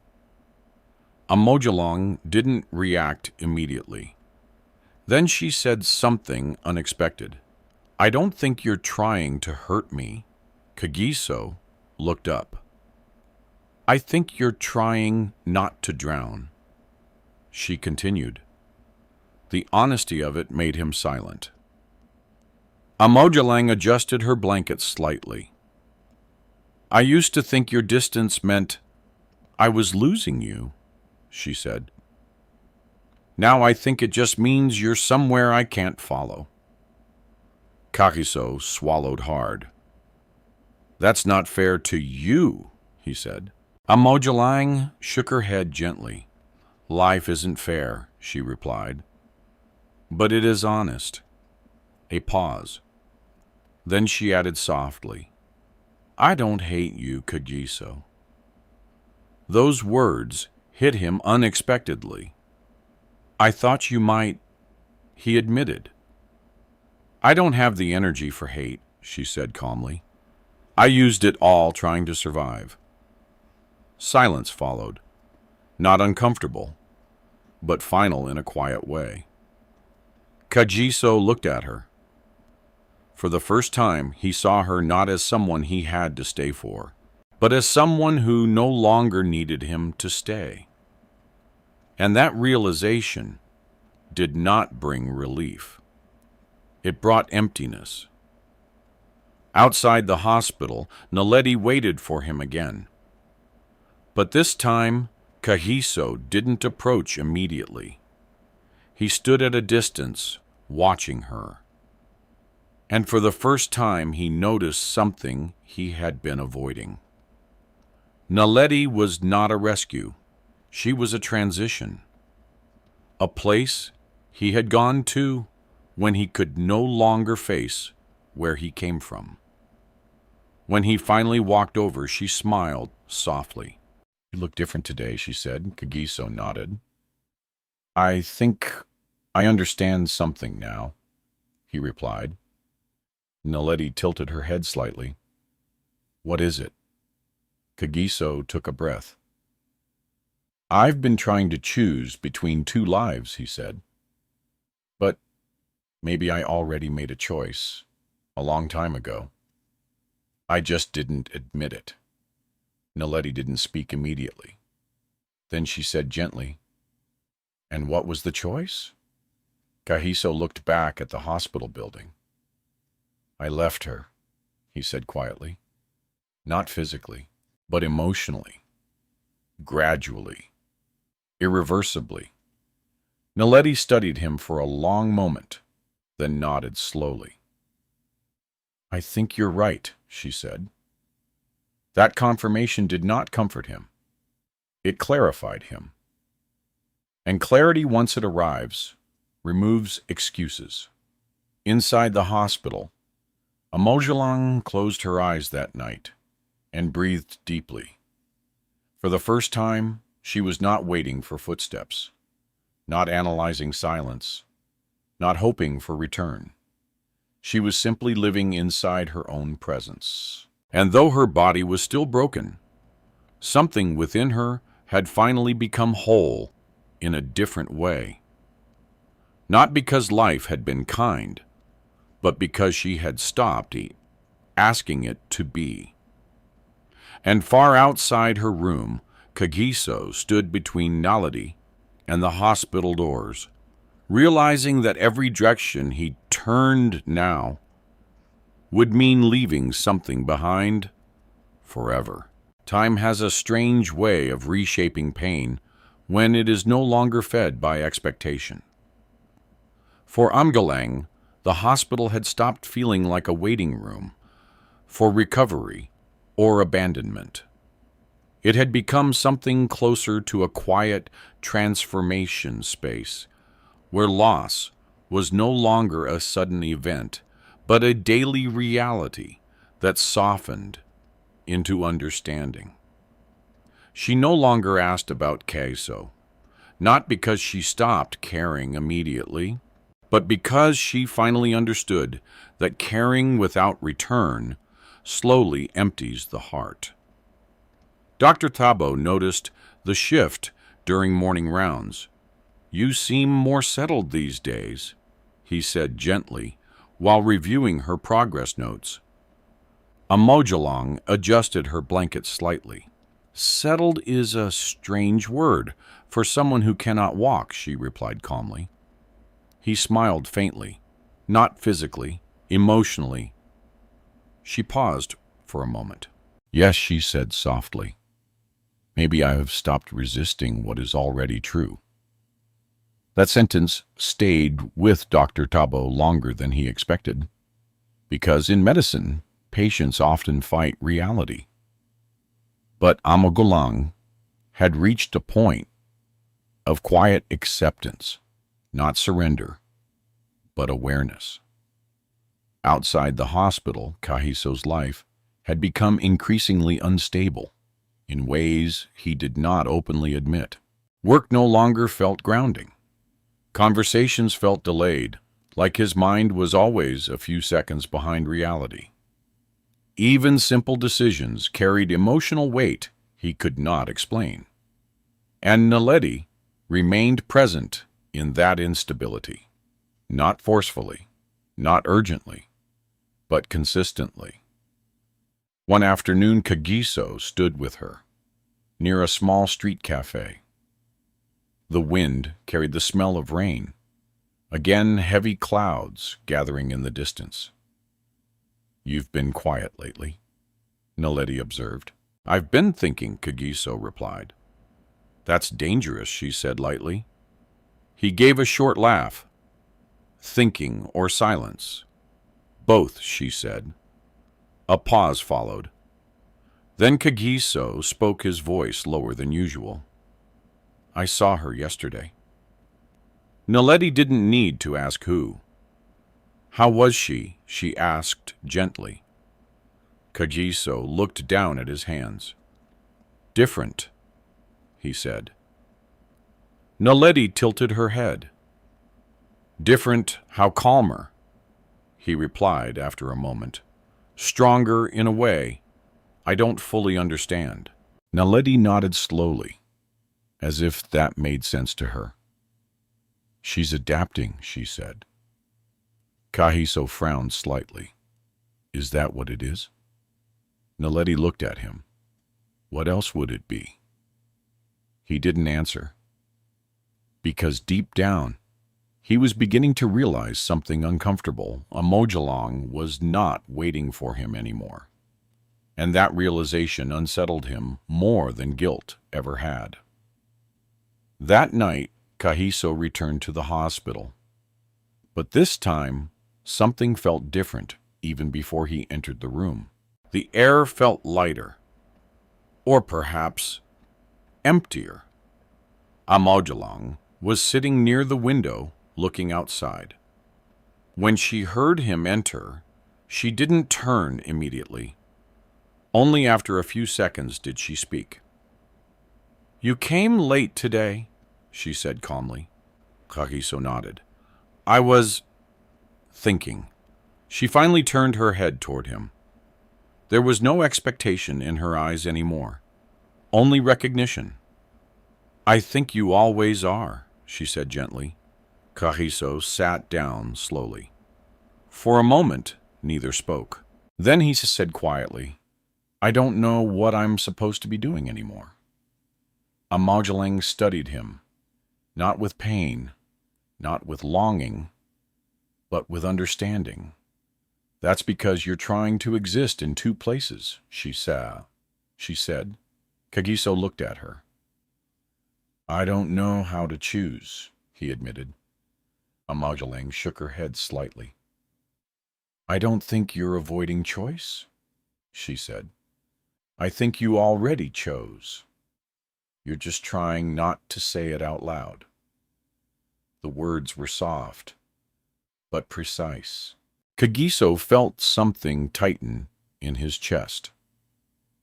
I didn't want to hurt you, he said. Amogelang nodded slowly. I believe that. A pause. Then she added, but intention doesn't cancel impact. Silence filled the room. Not heavy this time, just real. Kagiso leaned forward, slightly resting his elbows on his knees. I feel like I failed you, he said. Amogelang responded without hesitation. You did, she said simply. The honesty of it struck him harder than anger would have. But then she continued, "But not in the way you think." He looked up. "I didn't lose my legs because you failed me," she said. "I lost them because I made a choice in love, and I would make that same choice again." Kagiso's eyes softened. "Then why does everything feel like a failure?" he asked quietly. Amogelang considered that. "Because you stayed too long in a place you no longer belonged," she said. A pause. Then she added, "And I stayed too long in waiting for someone who had already begun to leave." Kagiso closed his eyes briefly, not in pain, but in recognition. For the first time, both of them were speaking without illusion. Outside, Naledi stood near the hospital entrance. She had not expected Kagiso to stay long, but something in her posture changed when she saw him finally walk out. He looked different, not relieved, not broken, but decided. "You spoke to her?" Naledi asked softly. "Yes," Kagiso replied, and he took a long breath. "I think I understand where I stand now," he said. Naledi studied him carefully. "And where is that?" she asked. Kagiso hesitated, then answered honestly, "Not where I was pretending to be." Naledi nodded slowly. A silence passed between them. Then she said quietly, "That's not easy to accept." Kagiso looked at her. "No," he agreed. "But it's honest." For the first time, there was no confusion in his tone, only acceptance. Inside the hospital, Amogelang lay back on her bed after he left. But instead of pain, she felt something quieter. Not happiness, not sadness, just clarity. She had spent so long waiting for Kagiso to return to who he used to be. Now she understood something simpler. People do not always return to who they were before pain changes them. And love, if it is real, must sometimes survive even when return is no longer possible. She closed her eyes slowly, not in hope, but in peace. And for the first time since the accident, the silence in the room did not feel like abandonment. It felt like space. Space to breathe, space to become, space to finally let go of what was no longer coming back.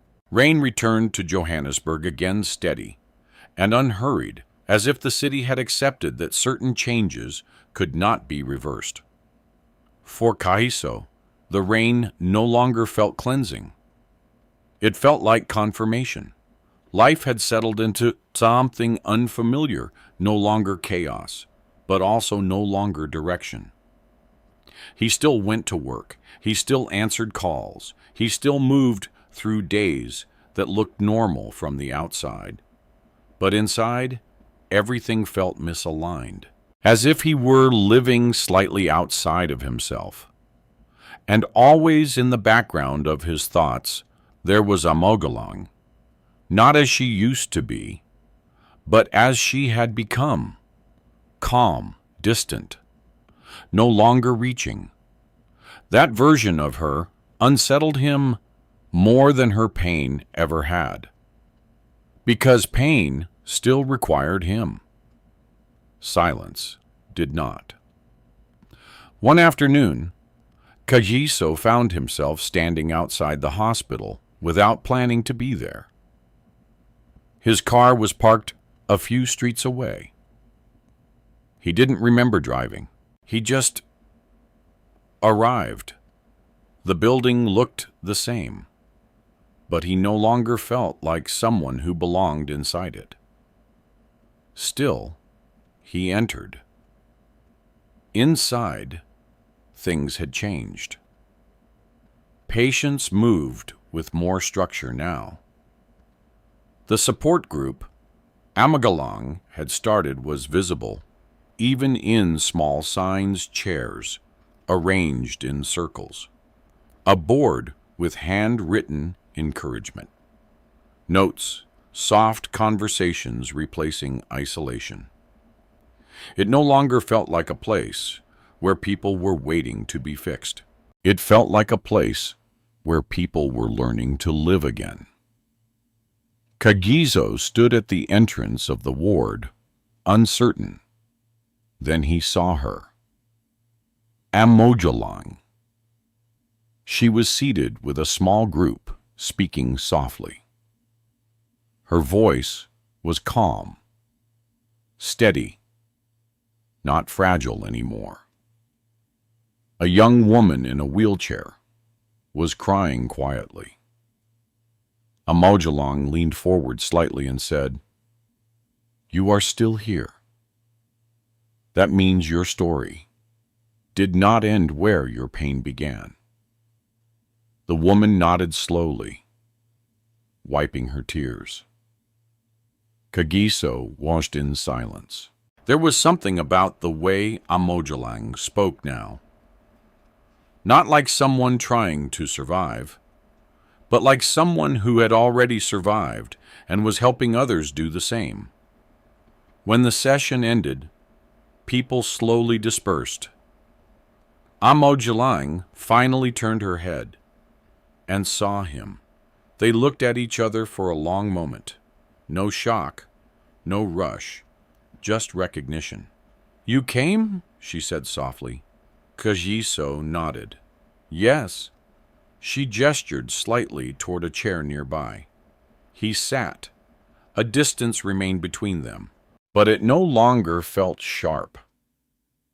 "How are you?" she asked, almost automatically. Kagiso gave a faint, tired smile. "I don't know how to answer that anymore," he said, honestly. Amogelang nodded. "That's fair." A silence followed. Not heavy, just present. Then Kagiso spoke. "I've been thinking a lot." Amogelang looked at him calmly. "I assumed." He exhaled slowly. "I think I stayed too long in confusion," he said, "between what I felt and what I should feel." Amogelang listened without interrupting. "And now?" she asked. Kagiso hesitated, then said quietly, "Now, I think I understand what I lost." Amogelang did not respond immediately. She waited, because she had learned that some truths needed space. Finally, she said gently, "Sometimes what we lose was already leaving before we noticed." Kagiso nodded slowly. "I know," he said. Another silence. Then he added, "I'm sorry." Amogelang studied him, not with anger, not with expectation, just understanding. "I know you are," she said. A pause. Then she continued, "But I also think you are sorry for the version of you that couldn't stay, not just for me." That sentence landed deeply, because it was true. Kagiso lowered his head slightly. "I don't recognize who I became," he admitted. Amogelang nodded. "I stopped trying to recognize you a while ago," she said softly. The honesty between them was no longer painful. It was simply real. Outside the hospital, Naledi stood near her usual place. She had not come inside, but she knew he was there. When Kagiso finally walked out, she looked at him carefully. "You look different," she said. "I feel different," he replied. "Better?" she asked. Kagiso paused, then answered honestly, clearer, Naledi nodded slowly. That word mattered, because clarity often comes only after confusion stops protecting you. They walked together in silence for a while. Then Naledi asked softly, "Are you going back tomorrow?" Kagiso didn't answer immediately, then said, "I think I need to stop going out of obligation." Naledi looked at him. "And start going." Kagiso finished the sentence himself. "Only when I am honest about why I am going." Naledi nodded. There was no disappointment in her expression, only understanding. Inside the hospital, Amogelang remained seated for a long time after everyone left. Dr. Tabo approached quietly. "You okay?" he asked. She nodded. "Yes," she said after a moment. "I think I am finally becoming okay in a different way." He studied her. Not physically fragile anymore, in the way she once was, but emotionally structured, rebuilt. "Do you still think about him?" he asked gently. Amogelang looked out the window. "Yes," she said honestly. Then added, "But not in the way I used to." Dr. Thabo nodded. "That's progress," he said softly. Amogelang gave a faint smile. "I think it's acceptance," she corrected. That night, Kagiso sat alone in his apartment. No noise, no distraction, just silence. And for the first time, he did not try to fill it. He let it exist. Because silence, he was beginning to understand, was not emptiness. It was truth without interruption. He thought about Amogelang, not as she was in the hospital bed, but as she was now. Speaking, leading, existing without waiting. And something inside him shifted, not painfully, but permanently. He whispered to himself, "I didn't lose her that day." A pause, then I started losing her long before I understood what losing meant. And for the first time, he did not try to rewrite it. He simply accepted it. In another part of the city, Amogelang lay in her room that night, listening to the quiet hum of the hospital. She no longer waited for footsteps. She no longer measured time by absence. She simply existed within it. And somewhere between what was lost and what remained, she finally understood that healing was not about returning to who she was before. It was about becoming someone who could live fully after, even without what she once thought she could not survive without. Time did not heal Amogelang in the way people often expect. It did something quieter. It organized her pain into something she could live beside instead of inside. Months had passed since Kagiso's last visit to the hospital, and in that time, life had slowly reshaped itself around a new version of her existence. She was no longer just a patient. She had become a presence. Within the rehabilitation center, Amogelang was now known not only for her resilience, but for the way she spoke to others. She did not speak like someone trying to inspire. She spoke like someone who understood. During one of the weekly support group sessions, a young woman named Larato broke down while talking about her accident. "I don't see a future anymore," she said, her voice shaking. "I feel like everything ended that day." The room grew still. People looked down. No one interrupted. Amogelang waited, not rushing, not forcing. Then she said softly, "When I first woke up and couldn't feel my legs, I thought my life had ended too. Her voice was calm, not distant, just honest. I thought love would protect me from loss, but I learned something else. Love does not stop pain. It only reveals what you become inside it. Lorato looked up slowly. Amogelang continued, "You are not your accident. You are not your loss. You are what you choose after both of them happen." Silence followed, but it was no longer heavy. It was listening. After the session ended, Dr. Tabot stayed behind.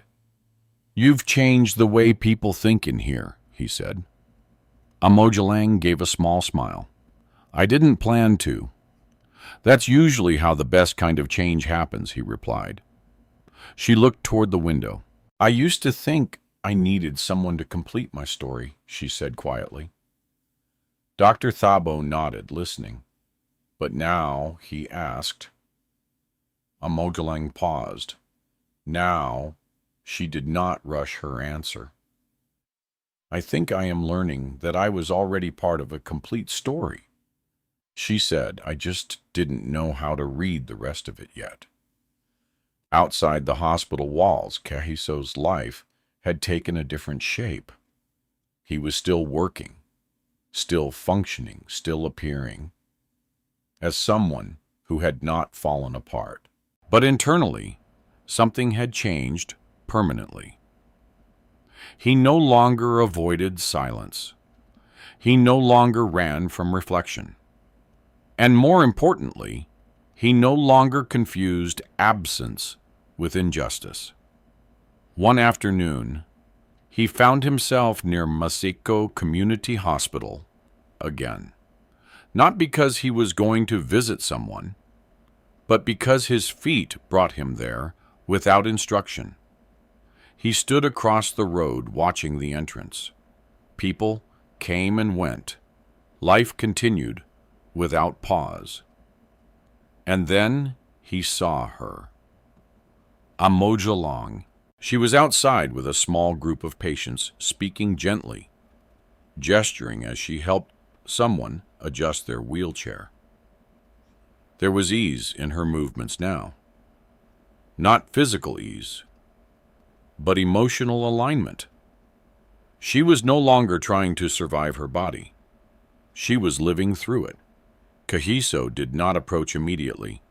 He simply watched. For a long time. Something inside him tightened, not in pain, but in recognition. This was no longer the woman who once waited for him at home. This was someone who had walked through something he could not carry with her, and come out different, stronger in a way that did not require him. Eventually, Amogelang turned slightly and saw him. This time, there was no shock in her expression, only acknowledgement. She excused herself gently from the group and walked toward him, slowly, naturally, as if this meeting had been expected, not feared. "You're here?" she said. Kagiso nodded. "I was passing by." A pause. Then he corrected himself softly. "I think I was looking for something I couldn't name." Amogelang studied him for a moment. "You found it?" she asked. Kagiso shook his head slightly.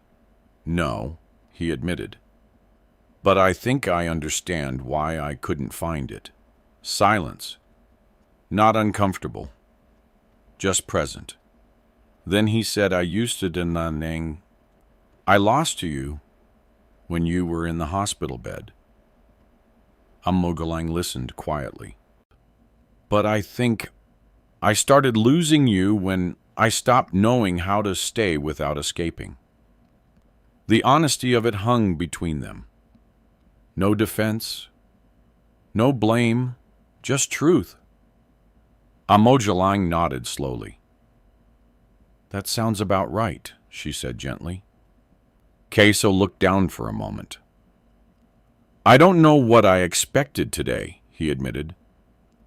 maybe closure, maybe something different. Amogelang tilted her head slightly. And what did you get instead? He looked at her. I think I got clarity, he said. A faint smile crossed her face. That seems to be something we both got, she replied. They stood in silence for a moment, not as husband and wife, not as lovers, not even as strangers, but as two people who had shared something that shaped them both beyond repair or return. Finally, Kagiso spoke. I'm sorry. I couldn't be who I promised I would be. Amogelang shook her head gently. I don't think you failed at being that person, she said. I think you just changed into someone else along the way. Kagiso exhaled slowly. That doesn't make it easier, he said. No, she agreed softly. It just makes it real. A pause. Then Kagiso asked quietly, Do you hate me? The question was not defensive. It was human. Amogelang took a moment before answering. No, she said simply. Kagiso looked at her. Why not? She thought carefully. Because hate requires holding on to you, she said. And I don't think I have space for that anymore. That sentence landed deeply, not painfully, but completely. Kagiso nodded. I think I finally understand what you became, he said.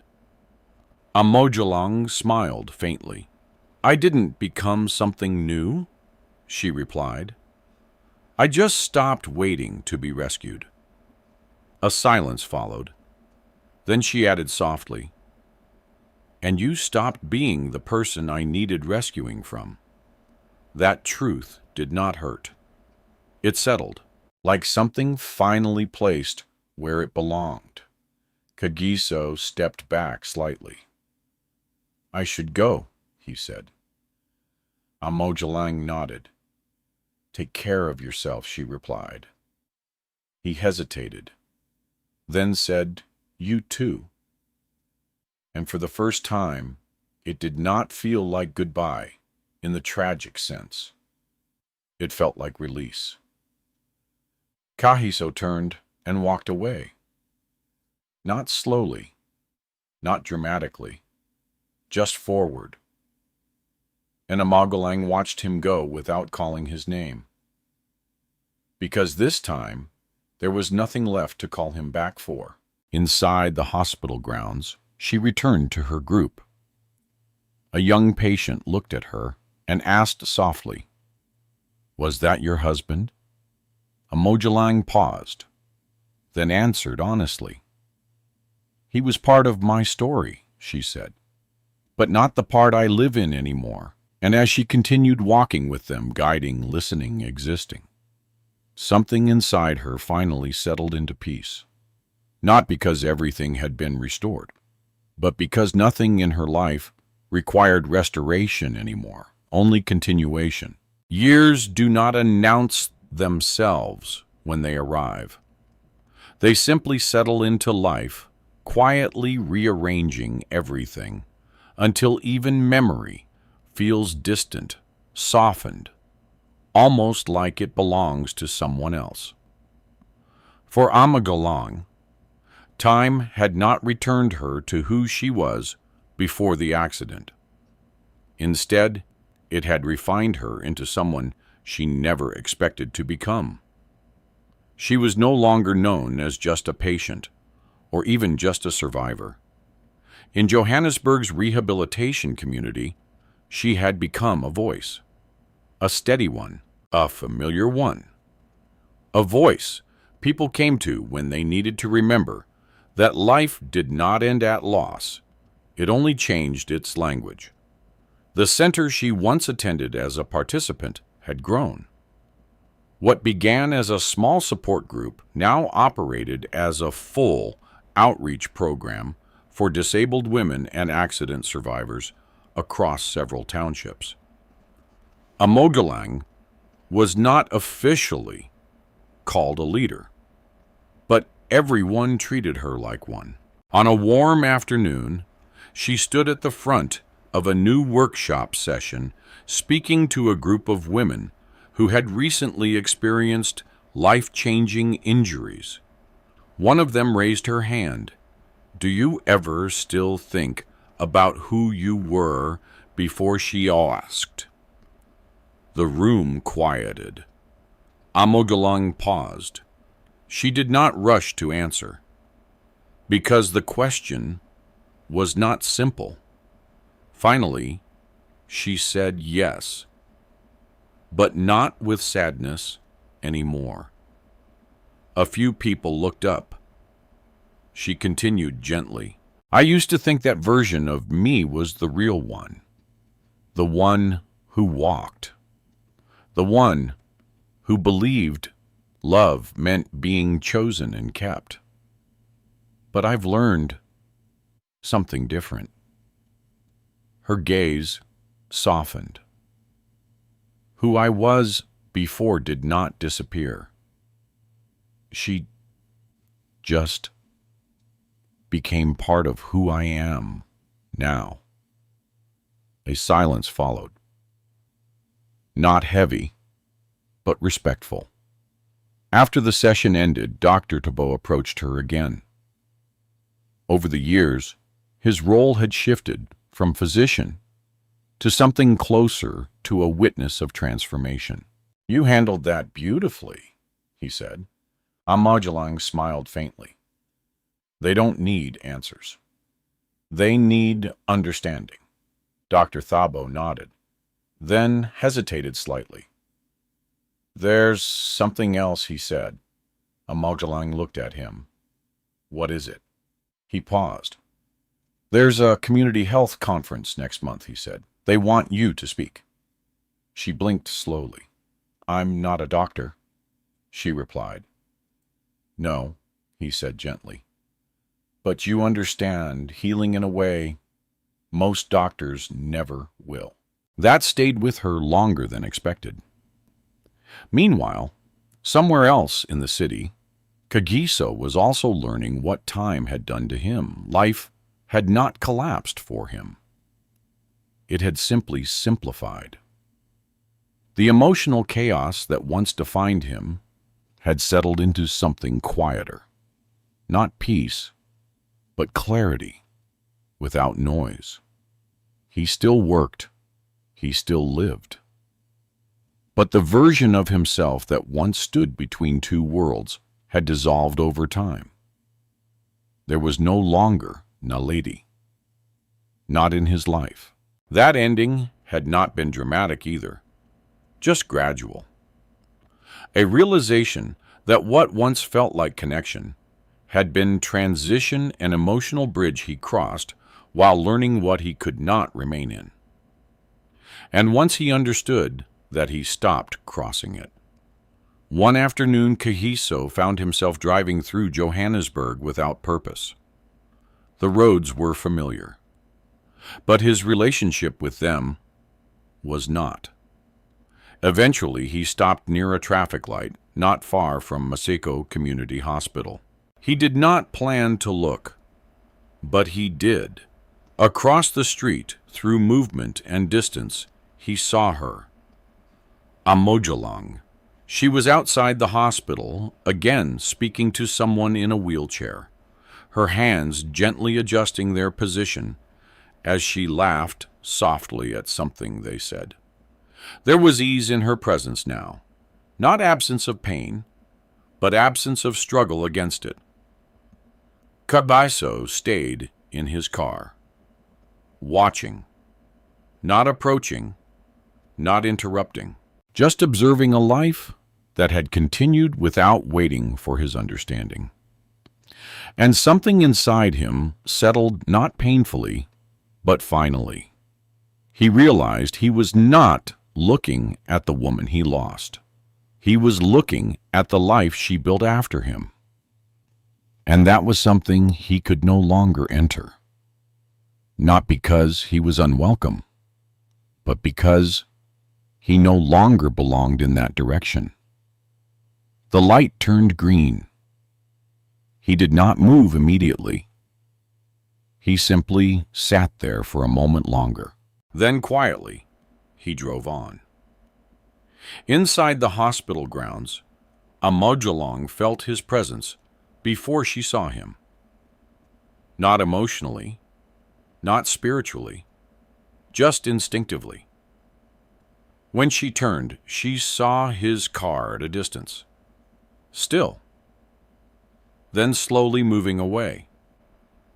She watched until it disappeared, and then she turned back to the person in front of her, not because it did not matter, but because it no longer required her to stop living. That evening, she attended a meeting with Dr. Thibault and the outreach team. They were planning expansion into rural clinics. As discussions continued, someone asked her, "Do you ever think about forgiveness?" The room paused again. Amogelang leaned slightly back in her chair. "I used to think forgiveness meant going back to what was," she said. People listened closely. "But now I think forgiveness is just letting the past stop asking questions from your future." A quiet murmur spread through the room. Dr. Thibault looked at her with something close to admiration. After the meeting, he walked her outside. "You've become something rare," he said. Amogelang raised an eyebrow slightly. "What's that?" "Someone who no longer needs to be repaired to be whole," he replied. She smiled softly at that. "I don't think I was ever broken," she said. "I think I was just interrupted." Dr. Thibault nodded. "That sounds more accurate," he said. As they parted ways, Amogelang remained outside for a moment longer. The evening air was warm. The city was loud in the distance. Life continued, and for the first time in a long time, she did not feel like she was recovering from anything. She was simply living inside what came after. No longer waiting, no longer reaching backward, no longer defined by the moment everything changed. Because she had finally understood something that pain alone cannot teach. What ends your past does not have to end you. And as she turned and walked back inside her wheelchair, moving steadily forward, she was not moving toward healing anymore. She was moving within it. The city looked the same, but nothing inside Kagiso felt familiar anymore. Time had done what conflict, guilt, and confusion could not do on their own. It had quietly separated him from the emotional weight he once carried, until all that remained was understanding. Not comfort, not regret, just understanding. He had not planned to return to Masco Community Hospital that day. There was no reason, no appointment, no obligation pulling him there. And yet, as he drove through Johannesburg's afternoon traffic, his hands turned the wheel in a direction his mind did not resist. When he arrived, he did not rush inside. He parked across the street and simply sat there for a while, watching people move in and out of the building that once defined the most painful chapter of his life. It no longer felt like a place of tragedy. It felt like a place where life had continued without him needing to be at the center of it. And then he saw her. Amogelang! She was near the entrance, speaking with a group of patients gathered in a semicircle around her. Her voice carried easily, in the air, steady, calm, grounded. There was laughter from one of the younger women. a soft response from another. Amogelang leaned slightly forward, listening fully before replying. There was no urgency in her presence anymore, only certainty. Kagiso watched from a distance. He did not get out of the car immediately, because something in him already understood this moment was not about returning. It was about witnessing what no longer required return. A man standing beside him might have seen a broken marriage.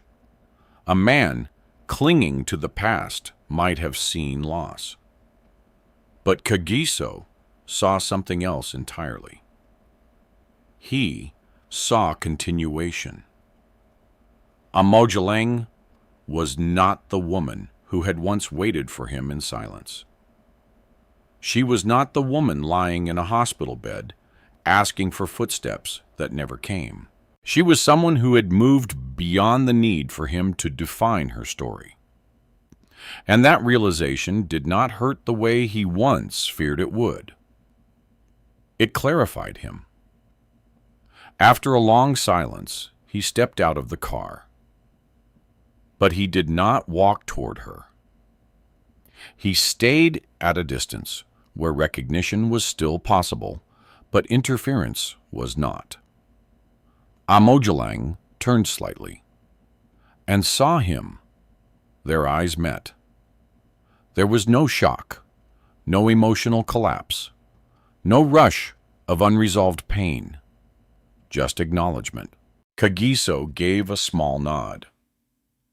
Amogelang returned it. That was all. And somehow, it was enough.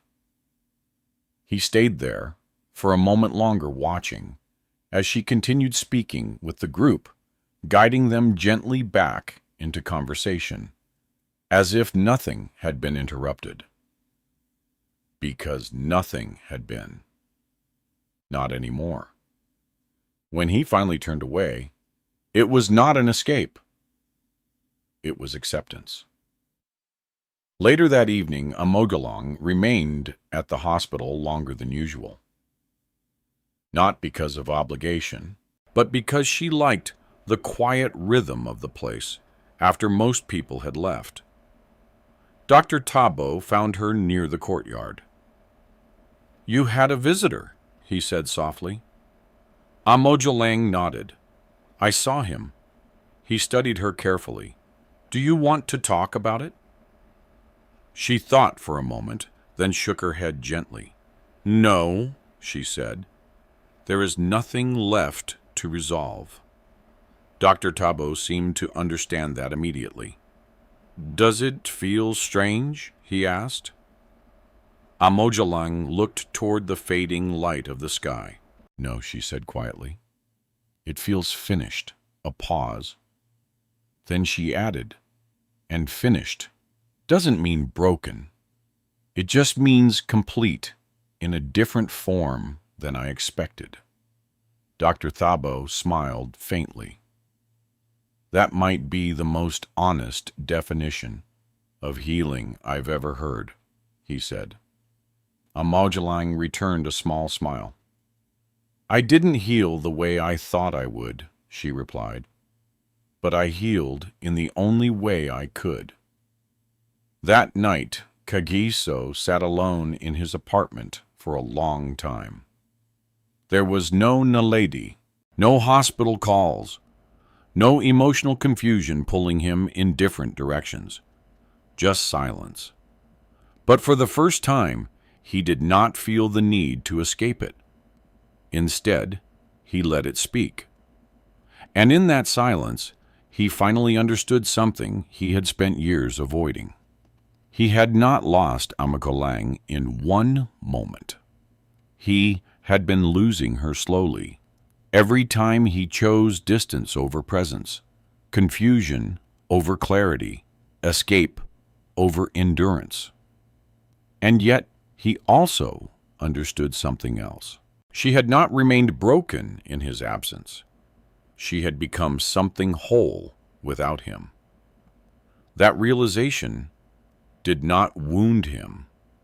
It freed him, because it meant love had not failed. It had simply transformed.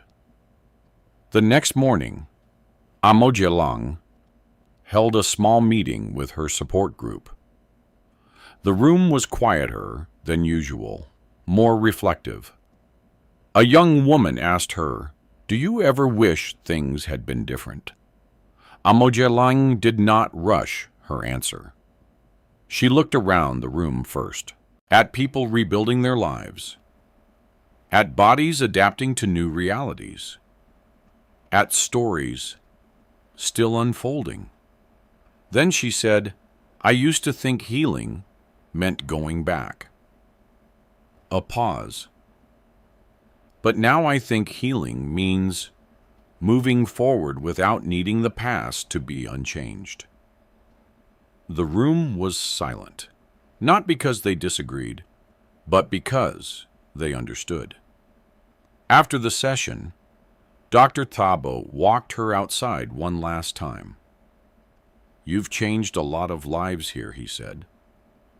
Amogelang shook her head slightly. "I didn't change them," she replied. "I just reminded them that they were still living." He smiled. "And what about you?"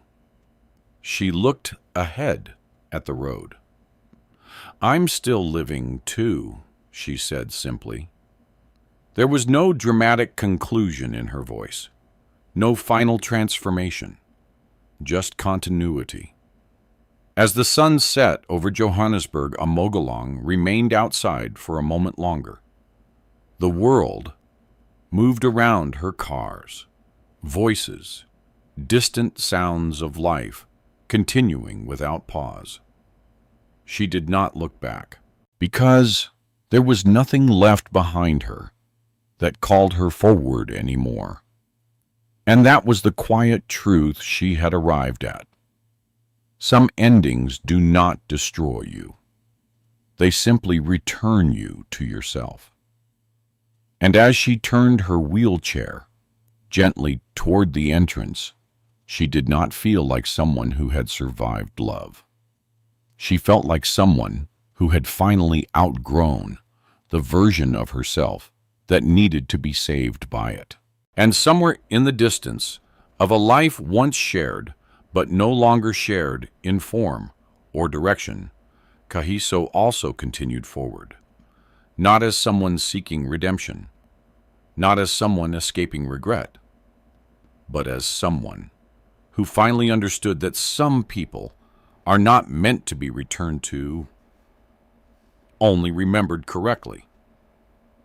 And that was enough. Life does not always heal in the way we expect. Sometimes it does not return what we lose, and it does not restore what breaks. Instead, it teaches us how to continue living beside what can never be repaired. Amogelang's story is not about a woman who got her old life back. It is about a woman who learned that dignity is not found in walking again, or in being chosen, or in being loved perfectly. It is found in what remains when none of those things stay the same. Kagiso's journey is a reminder that love without understanding slowly turns into distance. Not because people become evil, but because they become overwhelmed, confused, and afraid of their own limitations. And when fear is not faced honestly, it quietly replaces commitment. What begins as care can dissolve into avoidance, and what begins as devotion can fade into emotional escape. The tragedy is not only in leaving, but in not recognizing the moment when staying becomes emotionally empty rather than meaningful. Amogelang, on the other hand, shows a different kind of strength. Not the strength that refuses to fall, but the strength that learns how to stand emotionally even when the body cannot. Her healing is not loud. It is not dramatic. It is the quiet decision to stop waiting for someone else to define her worth. She learns that survival is not just about enduring pain, but about rebuilding identity after pain has changed everything. This story reminds us that people are not always meant to return to who they were before suffering. Sometimes life moves forward only by transforming us into someone new. And in that transformation, we may lose relationships' versions of love and familiar dreams. But we also gain clarity, self-respect, and a deeper understanding of what it means to truly live without depending on what has already left. If this story touched you, take a moment to reflect on it. What part of Amogelang or Kagiso's journey stayed with you the most? Share your thoughts in the comments below and let others know how this story made you feel. Your voice matters in continuing this conversation about love, loss, and healing. And if you enjoy emotional stories like this that reflect real human struggles, growth, and hope, consider subscribing to the channel. There are many more stories coming that will continue to explore the depth of human resilience and the quiet strength behind every broken journey.